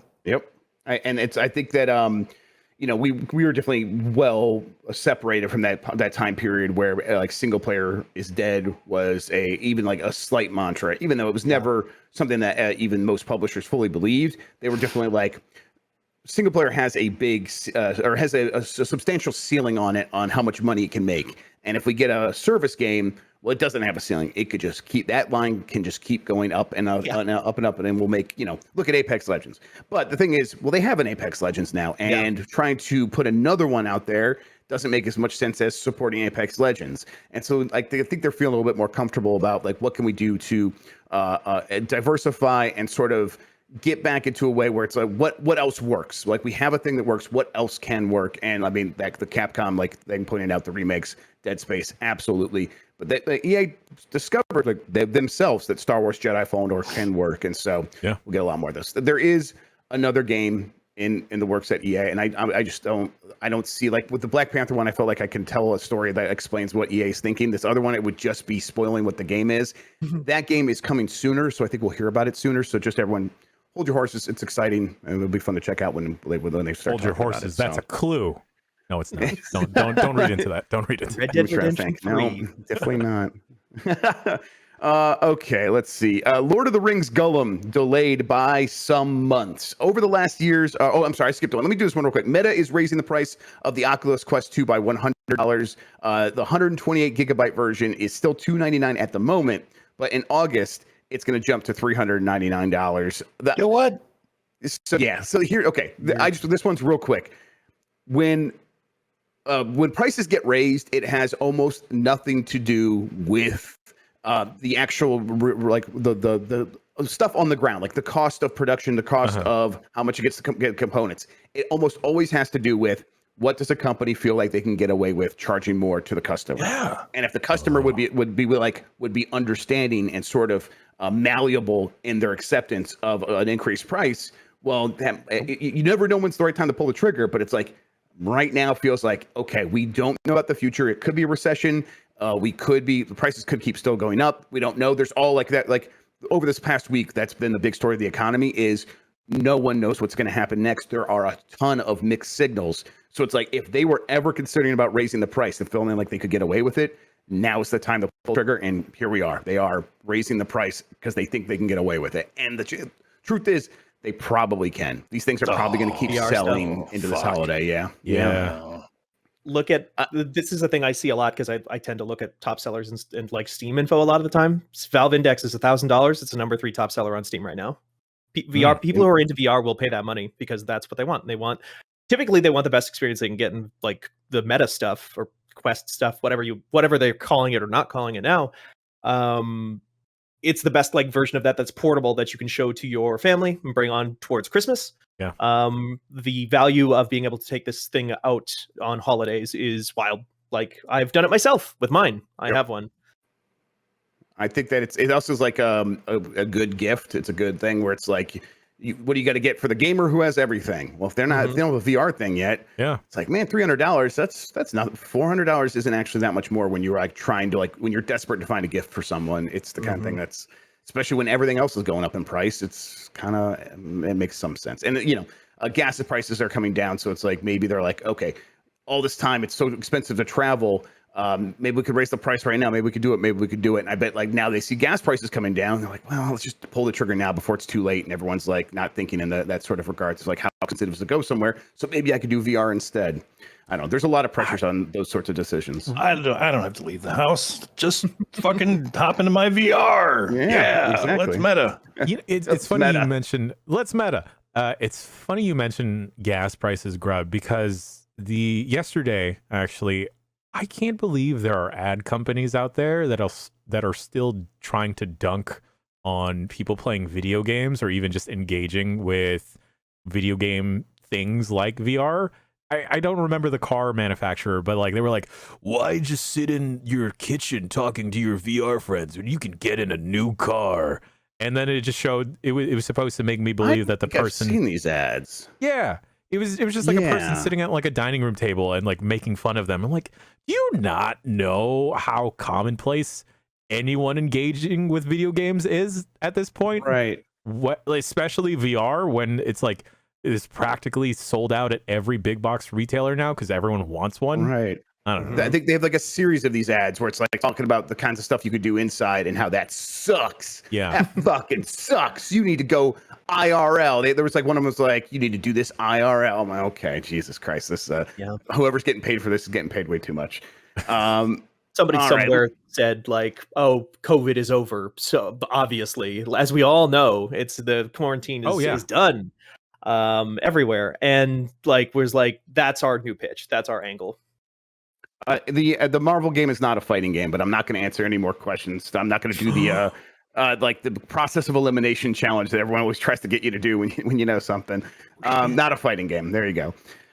Lord of the Rings Gollum delayed by some months. Over the last years, our team has been working hard to bring you a remarkable story in a breathtaking world filled with magic and wonder. We are dedicated to meeting our community's expectations and uncovering the untold story of Gollum. That being said, in order to deliver the best possible experience, we have decided to push the release of the Lord of the Rings Gollum by a few months. We will update you with an exact timing in the near future. This is from developer Dalek Entertainment. I mean, okay. Nerium, are you excited to play Gollum? Jeff, no. Be honest here. You can be honest here. Okay, Right. If I could be honest, in Slack yesterday, I believe Mike Williams shared like the news, like, hey, Gollum got delayed, and I was just like, nobody wants a Gollum game. Like, I'm sorry, like, who was asking for this? The line about magic and wonder, it was just like, to me, it was just like, yeah, the first thing I think about when I think about Gollum is definitely like magic and wonder. Like, no, he's like a dirty little slime man who sucks and everybody hates. Yep. Is it supposed to be Andy Serkis still? It's Andy Serkis sound alike in the trailers right now. So yeah, they're definitely trying to do the Andy Serkis Gollum voice 100%, but it's not. Yeah. Jason, how about you? Here's my take. You keep saying Gollum, and it's Gollum. I just I can't get past this, and I'm really sorry. Hear any difference. I didn't hear any difference there. Say it again. I literally you said this sounded like the same word to me. You keep saying gull like a seagull. Gollum. Like you're saying Gollum. Yeah, like you're saying. It's like my mouth is in the very similar. I'm so sorry. Golly, no, it's okay. But I can't get past this is 2 weeks in a row where the show has come to a complete halt because of how I pronounce stuff. But no, this is wonderful. I love this. Okay, so like good golly, great Molly is what I'm going for. Gollum. Yeah. There we go. Look at the growth. I don't know. I think Gollum's close enough. Gollum. I'll take it. It is an O. I'm fine. Fair enough. I'm over it. I'm good. Let's listen. In the original Elvish, Ubisoft has canceled 4 games, 2 of which are unnamed. The other 2 are Ghost Recon. That's why they canceled them. Other 2 are Ghost Recon Frontline and Splinter Cell VR. Whatever. I only wanted to bring this up because when this news first broke, I was on another podcast and I'm like, was reading some stuff from a source, and I'm like, well, they're going to stop working on Roller Champions after season 3. Is that one of the canceled games? And we decided it probably wasn't. But then the news broke like everywhere. They were like, oh, they're going to cancel Roller Champions after season 3, and maybe canceled wasn't the right word. They're definitely they're putting a kibosh on new content for sure. Pronounced kibosh. Come on. Yeah, fucking Christ! I knew as soon as I said it. It's not. I'm just pulling you like, Come on. I was like, this is probably not that gonna no one's gonna care about this, but of course it happened. And then the Roller Champions Twitter account came out and said, "Hello, champions. Let's clear it out of the way first. Roller Champions isn't getting canceled, and Ubisoft fully supports it. Let's clear. Oh yeah, and it says what the Roller Champions dev team is making sure we focus on is what our players have told us needs improvement, and that supersedes all other priorities. And as far as content is concerned, we could tell you that we've got exciting stuff planned for the next seasons. We strongly believe, however, that before we release new content, we've got to do right by our players. Hence, why we are taking the time needed before we do so. I always say, like, when this kind of stuff happens, try to like read between the lines where both things are true. Maybe like canceling the game maybe had been it was a bit strong. They are probably. I think it's very unlikely that any of this big new content comes out. The game's probably not going to just shut down after season 3 suddenly, though, right? And even if it was, like, how do they can't really communicate that exactly yet until they are ready. Yeah, to, like, you don't want to get out there and announce that. Yeah, right. For Christ's sake. But none of that, none of what they said really convinces me that what I heard isn't the case. It definitely seems like if they were going like right into, if they were keeping their same cadence of content release, they probably would have said that was their plan. No, instead, like, well, you might not see any new content for a while we try to make sure the game like is just functioning. Mm-hmm. Okay, well, we'll see if the other shoe ever drops there. The other rollerblade, exactly. Thank you very much. Let's see. Blizzard announces World of Warcraft Wrath of the Lich King's a classic release date, confirming an earlier leak on its website. The expansion will be released on September 26th, 2022. Anyone into World of Warcraft Classic? Classic. Yeah, I was about, I don't know, 15 years ago, I think. Right. Original, yes. They're just kind of sticking with like the pattern here of like, when they release these expansions the first time, eventually they do come out again. I don't know. Yeah. I've got some friends who are still kind of checking out on World of Warcraft, but it does seem like the tide has almost entirely turned towards Final Fantasy 14. So they're re-releasing their old fucking expansions. I mean, what do you want? World of Warcraft Classic is like, because people are like, World of Warcraft has changed too much. I want a way to go back to what it was originally like. And so, like, if you subscribe, just go play World of Warcraft. And now they just have been adding the expansions to that, which is like this weird cyclical thing. Like, eventually, does the game get back to the point where it was when they're like, well, we need Classic now? Right.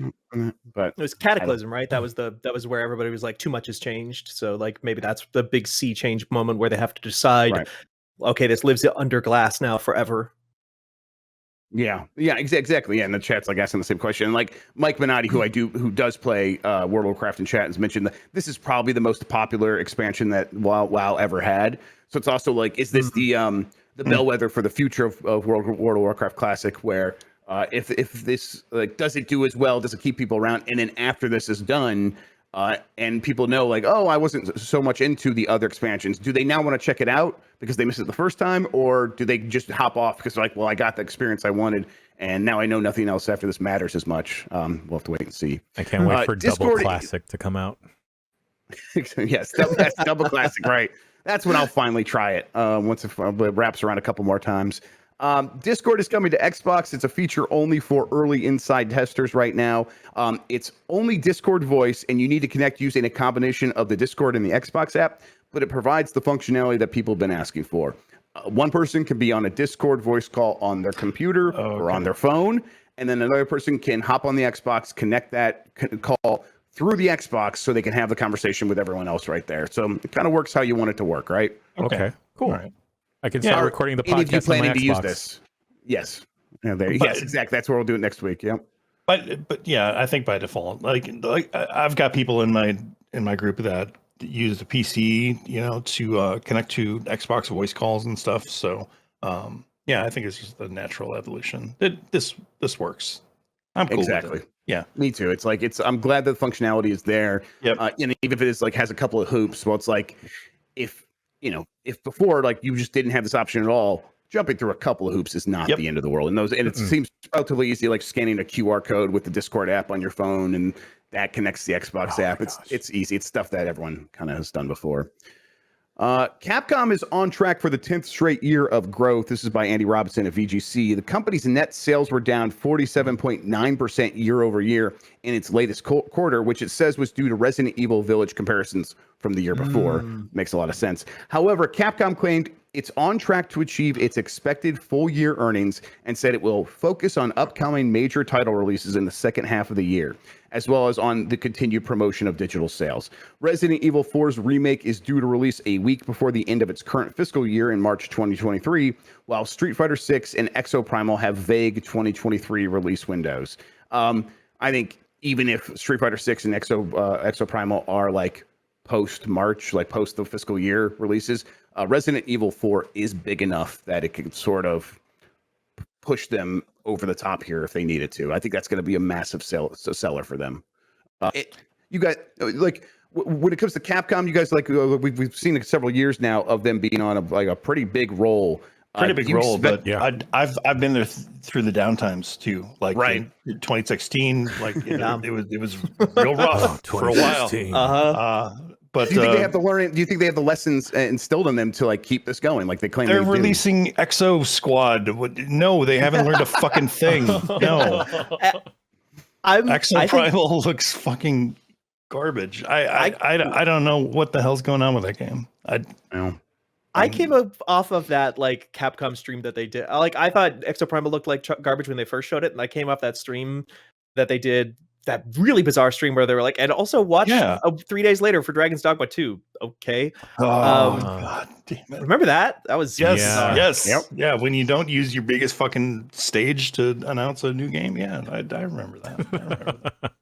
But like, I came away from that like seeing Exoprimal and being like, actually, okay, maybe I'll give this a shot. I'm actually kind of interested in the idea of like EDF with dinosaurs and mechs. That's kind of okay. I'll give it a shot. Yeah.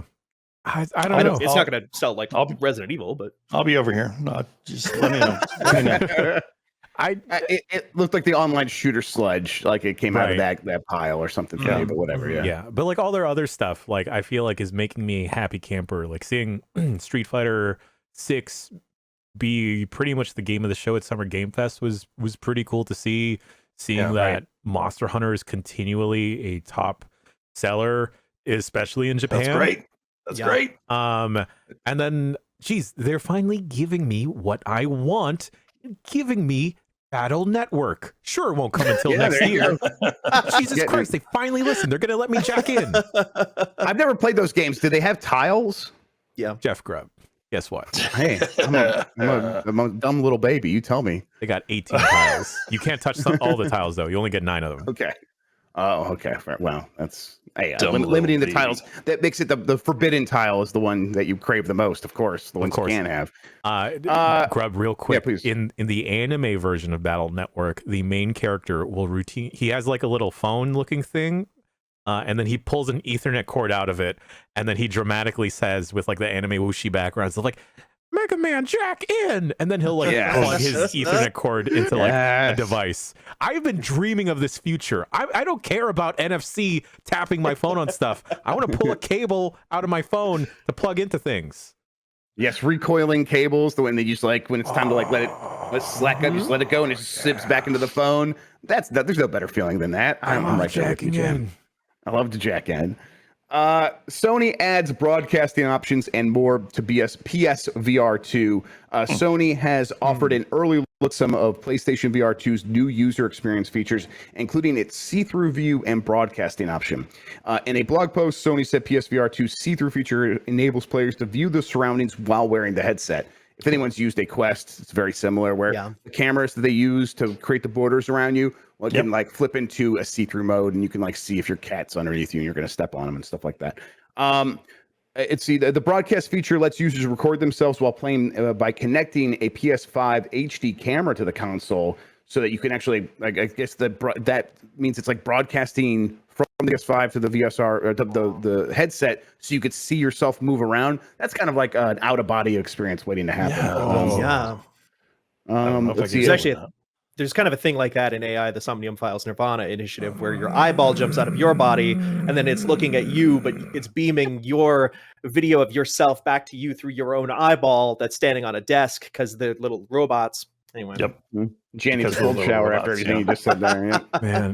Man, see, now I know what all these cat pervs like felt when people are talking about Stray. I don't quite know what type of perv like Nerium you were talking about, but it's just right up my alley. It's just like a Jan. We just call that a Jan. Yeah, Jesus. That's the name for it. It's a technical name. No. There's a cinematic mode. Players can view the PS5 system and UI and all non-VR game and media content on a virtual cinema screen. Content in cinematic mode will be displayed on a 1920 by 1080 HDR video format with 24 and 60 hertz support and also 120 hertz frame rate. That's pretty interesting. I'm like, the thing about the PSVR2 is that it is a very high quality headset. It seems like it's got like a 2000 by 2040 per eye in terms of pixels. That's a lot. It means like you probably can get close to that 1080p for a screen. It's probably not going to be quite actually 1080p. It's going to be sort of like a virtualized slight screen door 1080p, but it should be much smoother than other cinematic experiences in VR headsets. That could work. That could be cool. Then I know some ad agency's going to be like, get out of the VR movie theater and go to the IRL one. I'm excited for that No Man's Sky VR. I still haven't really messed around with it in there, but boy, I want to try that too. Yes. It looks so cool.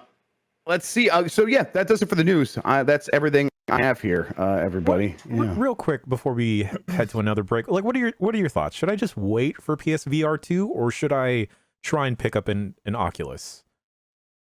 I personally, this is me. I would go with the Quest because it's completely wireless. It is the kind of thing where it is a fun social experience. So if you go somewhere, hang out with the family, hang out with any scumbag friends, like you can. That's all of them. Take it with you, and you don't have to like worry about putting a PS5 in a case or something like that. And then also you can connect it wirelessly and with a single cable to a PC. Yeah. So you can do both Half-Life Alyx and like homebrew weird stuff that is on the internet when it comes to VR and Steam and stuff like that. Like that's the thing that like was really still exciting about VR is there's a lot of crazy experimental stuff, and PSVR 2 simply. I'm going to assume it's not going to have access to that stuff because PSVR 1 didn't. Right. PSVR 2, maybe there's a world in which they enable you to plug that into a PC, but I doubt it. There's a world in which, like, I would love a curated experience that everything that's brought out is, high quality and, a good experience. But at the same time, like, you have so many fucking options available if you go with a Quest. Right. That's right. Yeah. That's the selling point for me. I think you should get a Vive. Oh, there you go. Got $1,000 that you wanna drop on that real quick? Sure. Yeah. What's the Valve Index is actually the one that I have. Or the Valve Index, Yeah, that's real. It's real good. It's real good. We had one. But there's a lot of setup for that. We had one in the office. I don't know where it went. I need to find it. Maybe good luck trying to find those receivers. Yeah. Oh Jesus! Right, the receivers. Yeah, that's why I would like. That's why I'd still point towards the Quest because it's like. Yep. It's compact. It's easier to set up. It's not like once you set up the receivers, like I would literally just like screw them into the wall and leave them, and that would be the VR space. And if you're not doing that, then you don't want to deal with the receivers at all. Yep. Right. Okay. The one actual like criticism I would have of the Quest stuff is be prepared to make up for that like low price point in software because if you're buying games off of their store, like that stuff is never on sale. VR games are expensive because they need to be selling it to a much smaller group of people. So it's like $40 to $60 for some games that are not necessarily what we would always think of as $60 games, or not that everybody would think of as $60 games. You also get the benefit of them getting putting some money into development. So you get some PlayStation exclusives and stuff like that. They will do that again probably. So it's a trade-off. I kind of want to just watch all types of films in VR now that I'm thinking about it. All types of films. Well, I mean, I can point you some subreddits to help you out there, man. Well, while I find another void to just jump headfirst into, I think we should take another quick break. How do you feel about that, everybody? Yeah, let's do it. Yeah, 100%. Works for me. All right, Faded Black. Forget the jigsaw puzzle that you bought last year. I've got an even better puzzle for you. What would you do if your business had to hire great people fast? Here's a hint. You need Indeed. Indeed is the hiring platform where you can attract, interview, and hire all in one place. Instead of spending hours on multiple job sites searching for candidates with the right skills, Indeed is a powerful hiring partner that can help you do it all. You can find great talent faster through time-saving tools like Indeed Instant Match, assessments, and virtual interviews. With Instant Match, over 80% of employers get quality candidates whose resume on Indeed matches their job descriptions the moment they sponsor a job, according to Indeed Data US. One of the things I enjoy the most about Indeed is that it makes hiring all in one place so easy. For instance, if you are trying to get your gold chain business off the ground and you're trying to hire some people, no other job site will help take care of you like Indeed, because with Indeed, you only have to pay if an applicant meets your must-have requirements, perhaps for your gold chain and leather wallet strap business. And Indeed is an unbelievably powerful hiring platform, delivering 4 times more hires than all other job sites combined, according to Talent Nest 2019. You can join more than 3 million businesses worldwide that use Indeed to hire great talent fast. And Indeed's doing something no other job site has done. Now with Indeed, businesses only pay for quality applications matching the sponsored job description. Visit Indeed.com/bomb to start hiring now. Just go to Indeed.com/bomb. Indeed.com/bomb. Terms and conditions apply.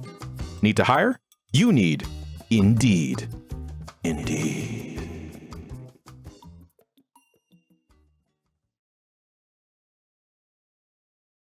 I don't think I will trust computers ever, because everything says it's fine with both of these computers, but it's not fine. Because you should probably be able to drag a window just like a couple pixels to the left or right, and things shouldn't like break, right?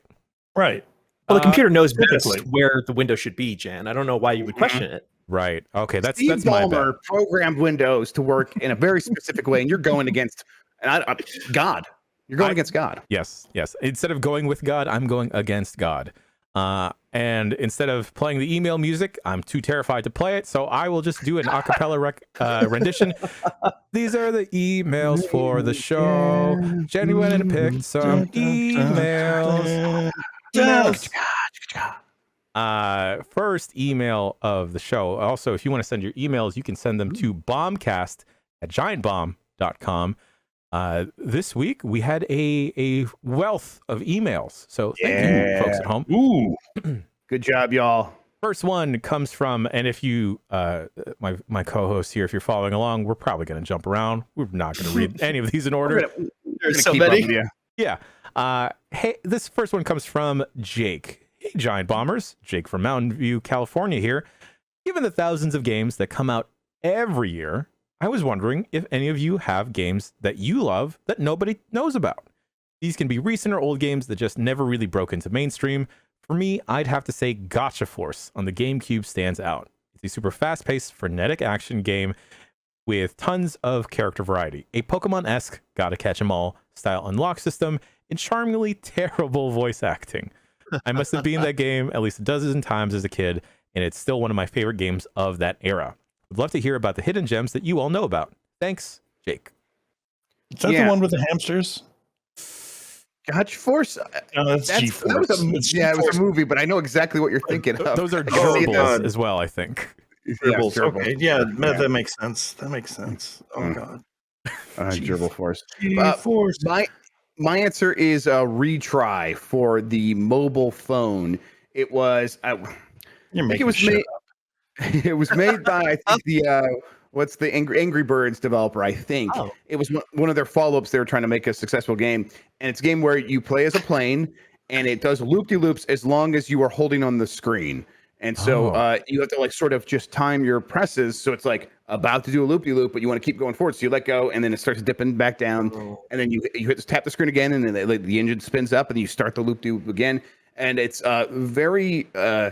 it's called retry because you're trying to get there to the end really quickly, and you retry a lot. Yeah. So it's exactly my kind of game, and it has a banging soundtrack, and it is no longer available on the phone. No. So, I still every once in a while, like my phone like backs stuff up, so I can like still get the app. Like it still works on this like the newer updated versions of Android. They're just not supporting it anymore, so they don't put it on the store anymore, which is like a real bummer. But it's very good. Retry if you could find a way to download it illegally off the internet. I don't think they would care.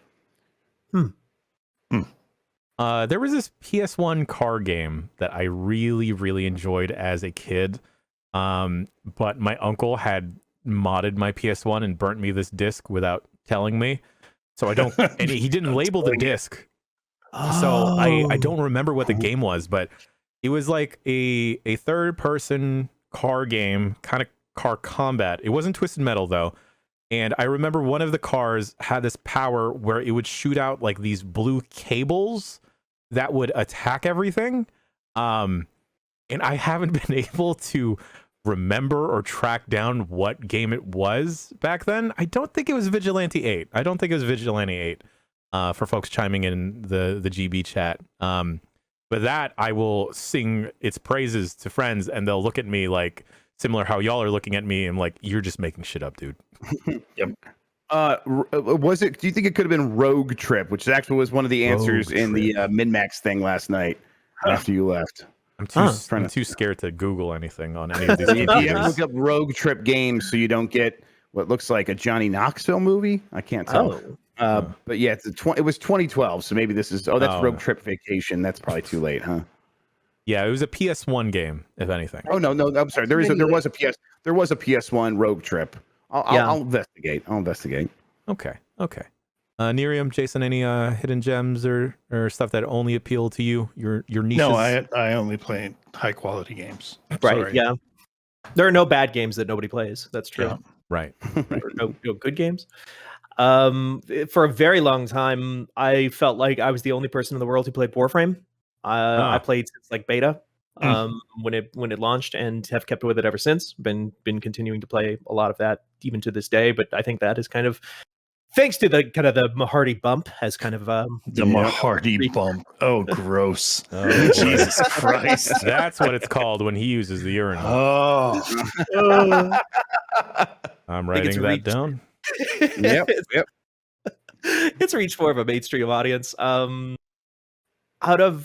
actually a game out right now called Star Sector that you cannot get on Steam or GOG or wherever it is people buy video games these days, made by one developer that has been in early access for like 8 years or something like that. You can only buy it from his website.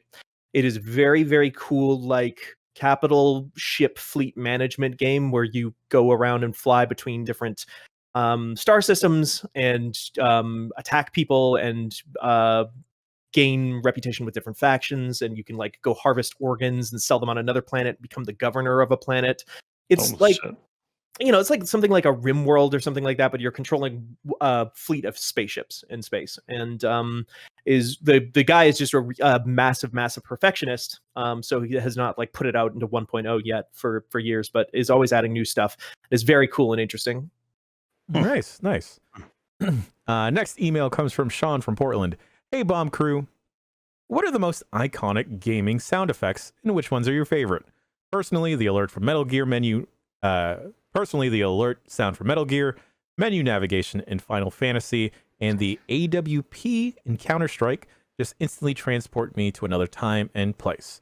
Also, the new crew is just so good. Talent level on the site right now is out of control. You don't have to read this part, but just thought you should know. Oops, I read the part. Yeah. Sean from Portland. Thanks, homie. Oops, all talent. Thank you. All talent. Mm-hmm. So, like the Metal Gear sound for sure, but I want to present the sonic ring sound because anytime you go to a gas station and they ring up anything, it is there. I don't know why it's there, but it's there. There's a story about that. Yeah, it was like the person who made that sound like licensed it out to to a different company or something like that like 30 years ago, and it's just been like nobody has thought to replace it because why would you? It works, something like that. I think I remember hearing about that. That sounds about right. I'm gonna cite you in the future. Any other iconic sounds, y'all?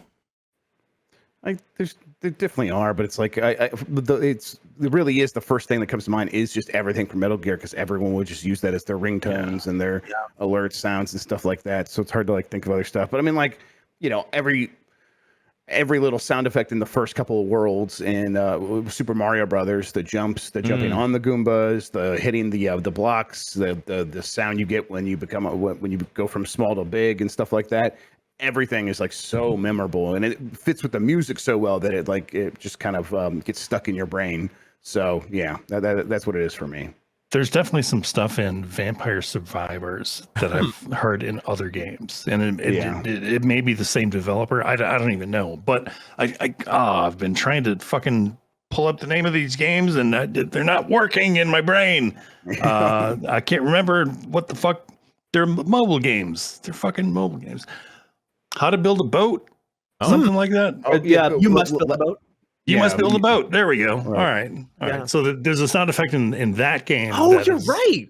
Is absolutely in whenever you pick up like a turkey or something like that. You're 100% right. A chicken.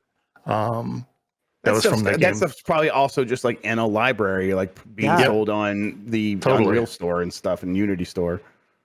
The example for me is basically like any of the audio barks from StarCraft 1998, the original. Sure. Like, okay.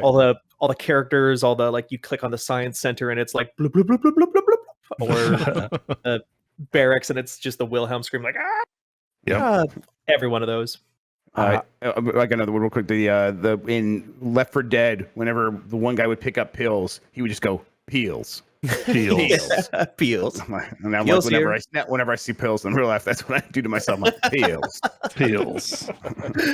Last one for me is, and this because my brain is broken in multiple ways, as we've discussed throughout the show.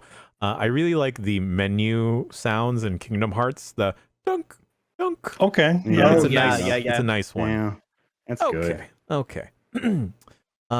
Antinous writes. Antinous. Hey, Giant Bombers. A toy company decided to make a plushie toy range to your likeness. The plastic boxes have a tiny hole that says "Press me." What sound does your tiny hole? Excuse me. Okay, all right, keep going. What sound does your plushie make, and where do we press it? Keep up the awesome work, Antinous. Thanks for pressing my tiny hole. That's what folks, do you need a tip? Yeah, there you go. Oh, Jesus Christ. Fucking A. I don't know. You don't want to tickle me, Jason? I mean, for myself, maybe. You can just have a deep, like, very frustrated sigh, and everyone will know, like, oh, that's the sound he makes when Dan Wright gets around. Like, yeah. That's that one. Yeah, there you go. It's that one. Yeah, that's perfect. Maybe when you squeeze one of my hands, I just go, yo. Yeah. I've got a Mario doll that does basically that. Like for my kids, it was like $30, and you like hit the hands, and he makes the coin sound, and you kick the foot, and it's like a turtle shell sound. And you hit his tummy, and he goes, "It's a me," and it's pretty good. It's a me. Yeah. Rub Nerium.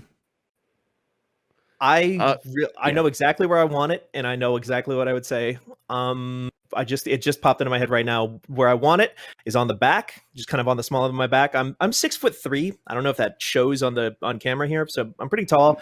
So I hunch over a lot. I'm in a terrible chair because my good chair broke, and so I just I'm picturing all of a sudden like the thumbs from Spy Kids. Oh no. Just a big giant thumb pressing into my back and just giving me a nice massage. Like, just like work that. And what I would say, what a plushie of you would say is, yeah, I can do that. Because I'm just constantly agreeing to do anything that anybody puts in front of me. Mine would be, it's going to be like a little of like a mental trick that people are going to get very frustrated by. You press the button, and I'm going to say Gollum, but once out of every 20 times I say Gollum. And then people are like, what did he just say? And then you're going to hit it again, and it's going to go back to being right. You're like, you're just hearing things, and eventually it's going to come back around. And it's going to be like, no, he said it wrong. I know he did. Press it again. looking for my receipt already. I gotta return the shit. It's like training a Furby to say "fuck." Yeah, man. Oh boy. Now I'm thinking of Furbies, and I just want to cry. If they made a thumb Furby. Thumb. I have to write that down for later. Tam was on the Bombcast last week, and he solicited emails about personal problems and dating advice. I kind of wish you didn't. Deep. All right, let's go. But a couple people wrote into the Bombcast about their personal problems, and I don't want to air any dirty laundry or anything. But hey, and I didn't necessarily want to just reply to you through the Bombcast email because you may not get it. But if you're listening, hey, you got the whole team here supporting you, buddy. Specifically Braden in Ottawa. I hope things turn around, friend. Everyone that wrote into the Bombcast with their various problems. I can't say that it will get better right now and soon, but I'm crossing my fingers for you that it'll get better eventually, friend. Absolutely. And next email, what is okay, here we go. Next email from Alex. Hi, crew. Oops. Hi. Oh, well, they just say Alex. I was wondering if you could all give me some dating advice. I'm a male in my 30s, living in the Midwest. I'm down 16 pounds, almost back into medium shirts, and have quit smoking for over 3 months now. Online dating is hell. Most people are fake or doing sex work. No shame in that. I've also been canceled on the last minute twice already. My friends say I'm not ugly, but I've been at this since the beginning of this year. What apps or hobbies should I be looking into, or other general advice? Thanks, Alex. Yeah. I don't know. Like, fuck. That's always been super scary to me. Yeah. Being without someone. And I've been super lucky to have always been in a relationship. Like I get not that I bounce from one to another or anything like that. I've been married for 15 years now. But yeah, I met people at work, I guess. I don't know. Somebody help me. I'm drowning. Yeah, no, I think that the key is be it's cliche, but like love yourself first and be the kind of person that you're happy to be around, and people will be sort of attracted to that inherently. You also don't it's not really about looks. I mean, look at me. I mean, it's like just like be the person that people can rely on, be the person that people want to be around. Eventually someone's going to like just become infatuated because they really enjoy talking to you and they really enjoy like what you have to say to them. And if you can nail that stuff, and the way to nail that stuff is to talk about things that you enjoy talking about, be genuinely interested in what other people are saying and doing. And you could just it's called love bombing. Just when someone starts talking to you, bomb them with love and say, tell me more about you. And if you kind of take care of those basics, the rest of it will sort of take care of itself. But yeah, just come into an environment with a positive attitude about yourself, and people will be able to feel that, and it should be pretty good. I'll tell you the one advice that I gave Dan Reichert when he was courting his now wife. Good. I was like, if you find someone that puts up with your bullshit, fucking go for it, dude. Please. And they're now married happily. So that's my there we go. One bit of advice. I have Max Lasser in chat says, is it love bombing bad? I mean, I think it depends on how you are doing it. If you are genuinely interested in the person that you're talking to, that's okay. If you are doing it to get something out of them, that's bad. Absolutely. Yeah. I think like a very specific thing about dating apps too is dating apps can be really, really, really discouraging and make you feel you are not.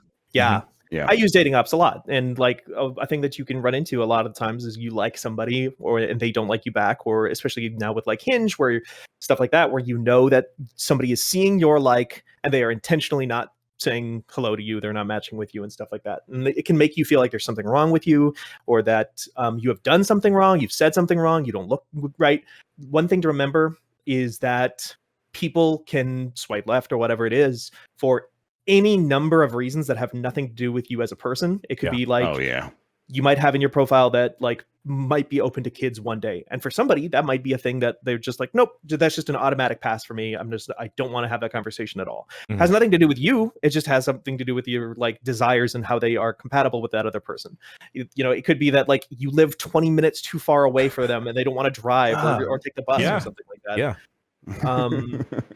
And those are really important. And the same goes for being canceled on at the last second. That can happen for a million different reasons. I've canceled on people myself in the past, and sometimes it's literally because I got nervous at the very last second because I hadn't been doing it for a very long time, and I was worried that the other person was going to think I was, you know, not good enough or lame or something like that. And it was the other way around. You know, like it wasn't because that they were bad or that I had found something wrong with them. It was literally just to do with me thinking that they were too good for me, sort of things like that. So those are good things to keep in mind with dating apps specifically. Yeah. That's fuck. I 100% back up everything everyone said. I saw something recently trending on Twitter saying Ernest is the new Gritty. And then I had to like double take. I'm like, wait, do they mean Ernest, like the Christmas guy, and Gritty the Philadelphia Flyers guy? Yeah. I hope that's what they meant. It's not what they meant, unfortunately. Oh shit. Really? And it's just one of those things of like, yo, just be a genuine nice person. Just be yourself. And you know, in the early stages of dating, of course, you are going to be a more magnified version of yourself, amped up and everything. Yeah. My partner can attest that I was a capital A asshole when we first started dating. But then then you're a lowercase asshole. Yeah, lowercase asshole. So you know, it's also like there is a lot of, I don't want to say compromise because that has a negative connotation sometimes, but like you have to be open, more open than you'd think, especially with dating, especially with online dating. That people are going to be radically different than what you see through your screen. Because you may click with someone 100% texting or messaging on any of these apps. Like in person talking to them, they may be a complete dud. And that I know is not the best. It can be even more discouraging, but my main advice, just be you, dog. You're attractive and buy a Giant Bomb shirt. Giant Bomb shirt. Look even better. Store at giantbomb.com. They're on the right path here already with like what hobbies should I get into? Go find like a bike co-op thing or something and like get into a scene. And it'll just happen. Honestly, once you're in a scene, you have friends, you'll meet people. And the other thing is, like, I met my partner through a mutual friend. So, you know, I think of like your friends as a network because that's what they are. What they are, yeah. Yeah, if your friends are like, hey, you know what? You would click really well with my one friend. Let me hear him out. Hear him out. Entertain the idea. Be open and make yourself available and make yourself open too. Yeah, for sure. And also, hey, if you're barking up one tree, try another tree. Just try it. Just try all the trees. Try all the trees. Make Tam hook you up with somebody. This was his idea. Yes. Yeah. Yes. What do you think about 2 more emails, folks? Yes, please. That sounds good, man. Okay. Sure. Okay. Hello, bombers. What's the most recent sport you've tried out for the first time? Paddle, jet skiing, paragliding, golf? All the best. Gerard from the Netherlands. Jesus Christ. That's for the first time. I've been going to a driving range every other weekend. Me and the boys want to try golf out. Turns out golf is very expensive. Yes. I went to like a golf store with them and they were like, yeah, this is a pretty cheap club. And I look at the price tag of like, oh my God, that's Meta's raising the price of Oculus to that. This is just one. Right. Yep. Wow. So I wound up going to a Goodwill. You rent clubs? Is that what you guys have been doing, or what? Like a couple of them already had clubs, right? And then I wound up going to a Goodwill and buying. Yes, that's the way to do it. 3 clubs for $5. Hell yeah! So we good now. That's all you need, right? Yeah, the 3. Got a driver, one that says P or D. I don't know, and a 7. Yeah, you're good. There we go. Yeah. Anyone else picking up some new sports, trying some new hobbies, or watching someone else try some new sports or hobbies? I don't really leave this chair a lot. I don't know. What's Griff been getting up to? Griff's been doing ninja classes, which is just like tumbling and jumping around and shit, and climbing ropes, and he loves that. Nice. Yep. That's what has anyone tried pickleball? pickleball. This is a thing that's Sorry? really very popular. Pickleball. Do what to the ball? Pickleball. Am I saying this one wrong too? No, it's just a fun series of words to say. Pickleball. Pickleball. So my understanding, I haven't tried it. Apparently, it's like very popular with like relatively young people and older people. Where it's They're just people. It is a net. It's a racket sport with a ball, and it's like a wiffle ball, and so. Like you can hit it really hard and it will seem like it has a lot of speed, but then it like kind of slows down and wobbles. So the other team, it's like still kind of challenging, but you are not going to be running all over the place. You're not going to be trying to like do big dives. It's going to be pretty easy to catch up with this thing. And the idea is like, oh yeah, it's just kind of a slowed down version of tennis or something like that. So apparently it's very, very popular with a lot of people these days. Like it's kind of growing a lot. It's like one of the fastest growing sports is what I keep reading. So Interesting. Pickleball. You would never know it to look at me now, like a big, just non-binary noodle. But like, back in the day, I was like a really big, like little jock kid. I was on the track team. I was on the soccer team. I used to go hiking in the woods. I used to go mountain climbing. I was in competitions. I swam. I did all kinds of stuff. Played baseball, basketball. Gave all that stuff up. So there's not a lot of stuff that I haven't tried for the first time before. I have finally this year gotten my bike fixed and have been taking a bike. I just moved into a new place recently, and there's a park not too far from me, so I've just been going around the bike track around there, and that's been really fun to get back into. I really enjoy biking and swimming. Are kind of the two that I have been getting back into now in the last like a couple of years. Okay, nice. Final email of the show. Oh boy, is from DW from Seattle. D-Dub. They write, "Hey Bomb Squad, what Warner Bros. Character would you like to see added to Multiverses?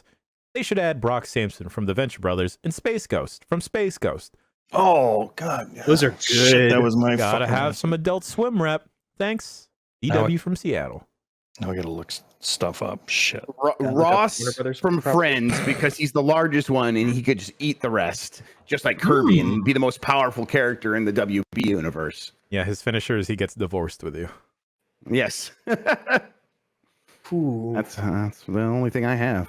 Sorry. Daffy Duck? Daffy Duck should be in there. It would have to be Duck Dodgers, though. That's what I want him to have. Yeah. Sure. Yeah.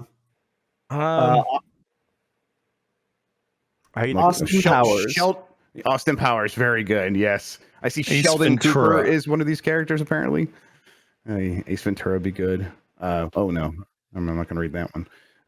It turns out they used to have some pretty problematic character representations in Looney Tunes. So you don't say. Keep scrolling away from that one. Okay, Pepe Le Pew then. Yeah, there you go. The Mask. Jim Carrey's The Mask. Jim Carrey's there The you Mask. go. Yeah. Oh, give me Cameron Diaz from The Mask. The Mask. Oh God. Which is like, and again, just a fully human, realistic Cameron Diaz, just beating the crap out of the cartoon version of LeBron James. Yeah. I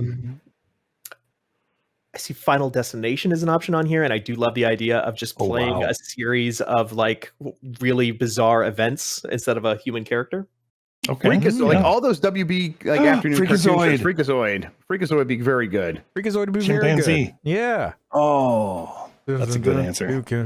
Freakazoid, chimpanzee. Freddy Krueger apparently is WB. Well, that's a no-brainer. Give me old Bruce Wayne from Batman Beyond, and he's just like quietly lurching, and then he just has like one slap that he does. And it's like it is the most damaging punch in the game. Absolutely. Oh yeah, he's exactly like Captain Falcon, but instead of a Falcon punch, it's like a Bruce Wayne slap. Right. Exactly. Really good. Oh, I think we nailed this. Yeah, I think we did. We did it better than Warner Brothers. For sure. So Jay Gatsby, according to this fandom article, Jay Gatsby is a Warner Brothers character. Yep. There we go. Boz Lerman. Boz Lerman's Warner Brothers is Jay Gatsby. Boy, that does it for emails for the show. Once again, you can send your emails to bombcast@giantbomb.com. No prompt this week. But again, to everyone that sent in your emails asking for dating advice or just talking about various life problems, We're here for you. It's not going to get okay immediately, but it'll eventually be okay. I like that. It'll eventually even out. What do we got for the rest of the week? You know what? Before we get to that, Nerium, thank you so much, my friend, for joining us on the show. I know it's a long show to be on. Please plug away. What stuff is popping off at Fanbizzle right now? Oh gosh, we have a podcast over at fanbyte.com. We have two of them. In fact, we have Channel F, and I'm actually on both of them. I'm on Channel F and 99 Potions. Channel F is kind of our more general gaming podcast. We talk about video games. We do weird game show bits. We do a bunch of different weird things, and it's a very good time. I enjoy it a lot. We're kind of messing with the format constantly on that one, so we're going to be shifting more towards just longer form video game discussion again. Recently, and then 99 Potions is the project I do with Imran and John, my boss, and Natalie Flores, another coworker of mine, who are all incredibly great. We're all lovely people. I love all of them. They're all great. Like it's just a perfect collection of folks. And we just talk about RPGs mostly, and things that we convince ourselves that are RPGs, so that we can talk about them. Sure. 2 episodes ago, Natalie talked about how she vaped fucking pepper spray somehow, and was like hotboxing on pepper spray, and almost got arrested by TSA for bringing a fucking sword that said "bitch" on the side through airport security. Same. I mean, who among us? Yeah, exactly. Like, it's just that universal experience. She's young, so it had happened to her for the first time recently. Right, exactly. It happens to everyone, right? Yeah, eventually, yep. And go read the website, fanbyte.com. We write a lot. I write a whole lot. I've been writing a lot about No Man's Sky. I write about Warframe. I write about Final Fantasy 14. We got the Link Shell with Michael Hyam. We got all kinds of stuff. That jerk. That reminds me, one last Vegas story, and I didn't bring any up this time. I forgot my CPAP machine at home, and I have sleep apnea. You know those like O2 bars that they have throughout malls and stuff, where you just like inhale oxygen? I, in a panic, went to the attendant saying, like, do you have any of these I can rent? I need this to sleep so I don't die. And then he just looked at me. This happens all the time, but no, I'm sorry. Just looked at me. It's like, no, we don't rent these out. These are built into these counters. I can't help you. Sorry, shit, man. I looked at my partner. Like it's like, I understand it's very panicky to try to go to sleep if you don't have your CPAP machine. So yeah. And then I looked at my partner. It's like, what if I just take periodic naps here instead? That's always the answer. She just shook her head and walked away. But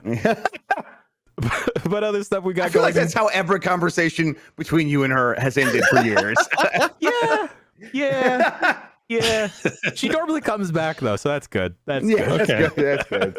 Other stuff we got going on at giantbomb.com this week. We have another installment of the Arcade Pit tomorrow. Fingers crossed. We got some shenanigans with Hitman popping off in the afternoon as well. Voicemail dump truck popping off. Unprofessional Fridays is taking a bricky break and is being Jason, do you think is going to be the conclusion of Tekken endings? Oh no, I don't. Maybe, yeah, because some of the stuff some of the stuff in the final installment isn't that long, so we might be able to get through the entirety. Okay, well, we'll at least get episode part 3 of ranking of Tekken endings.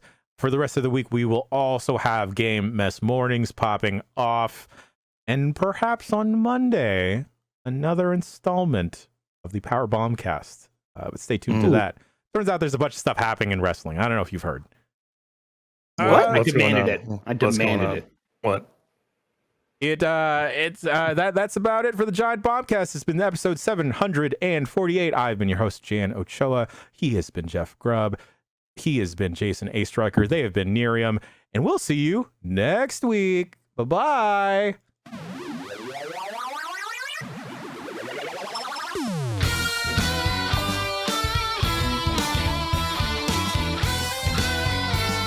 Faces and microphones are still on.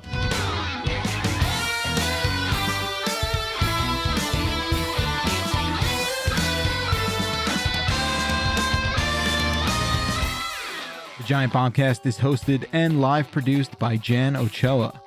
with support from Jeff Grubb, Dan Reichert, Jess O'Brien, Lucy James, Tamor Hussein, Jason A. Stryker, Matthew Rory, and me, Jeff Bacalar. Our theme music is provided by Tom Monda.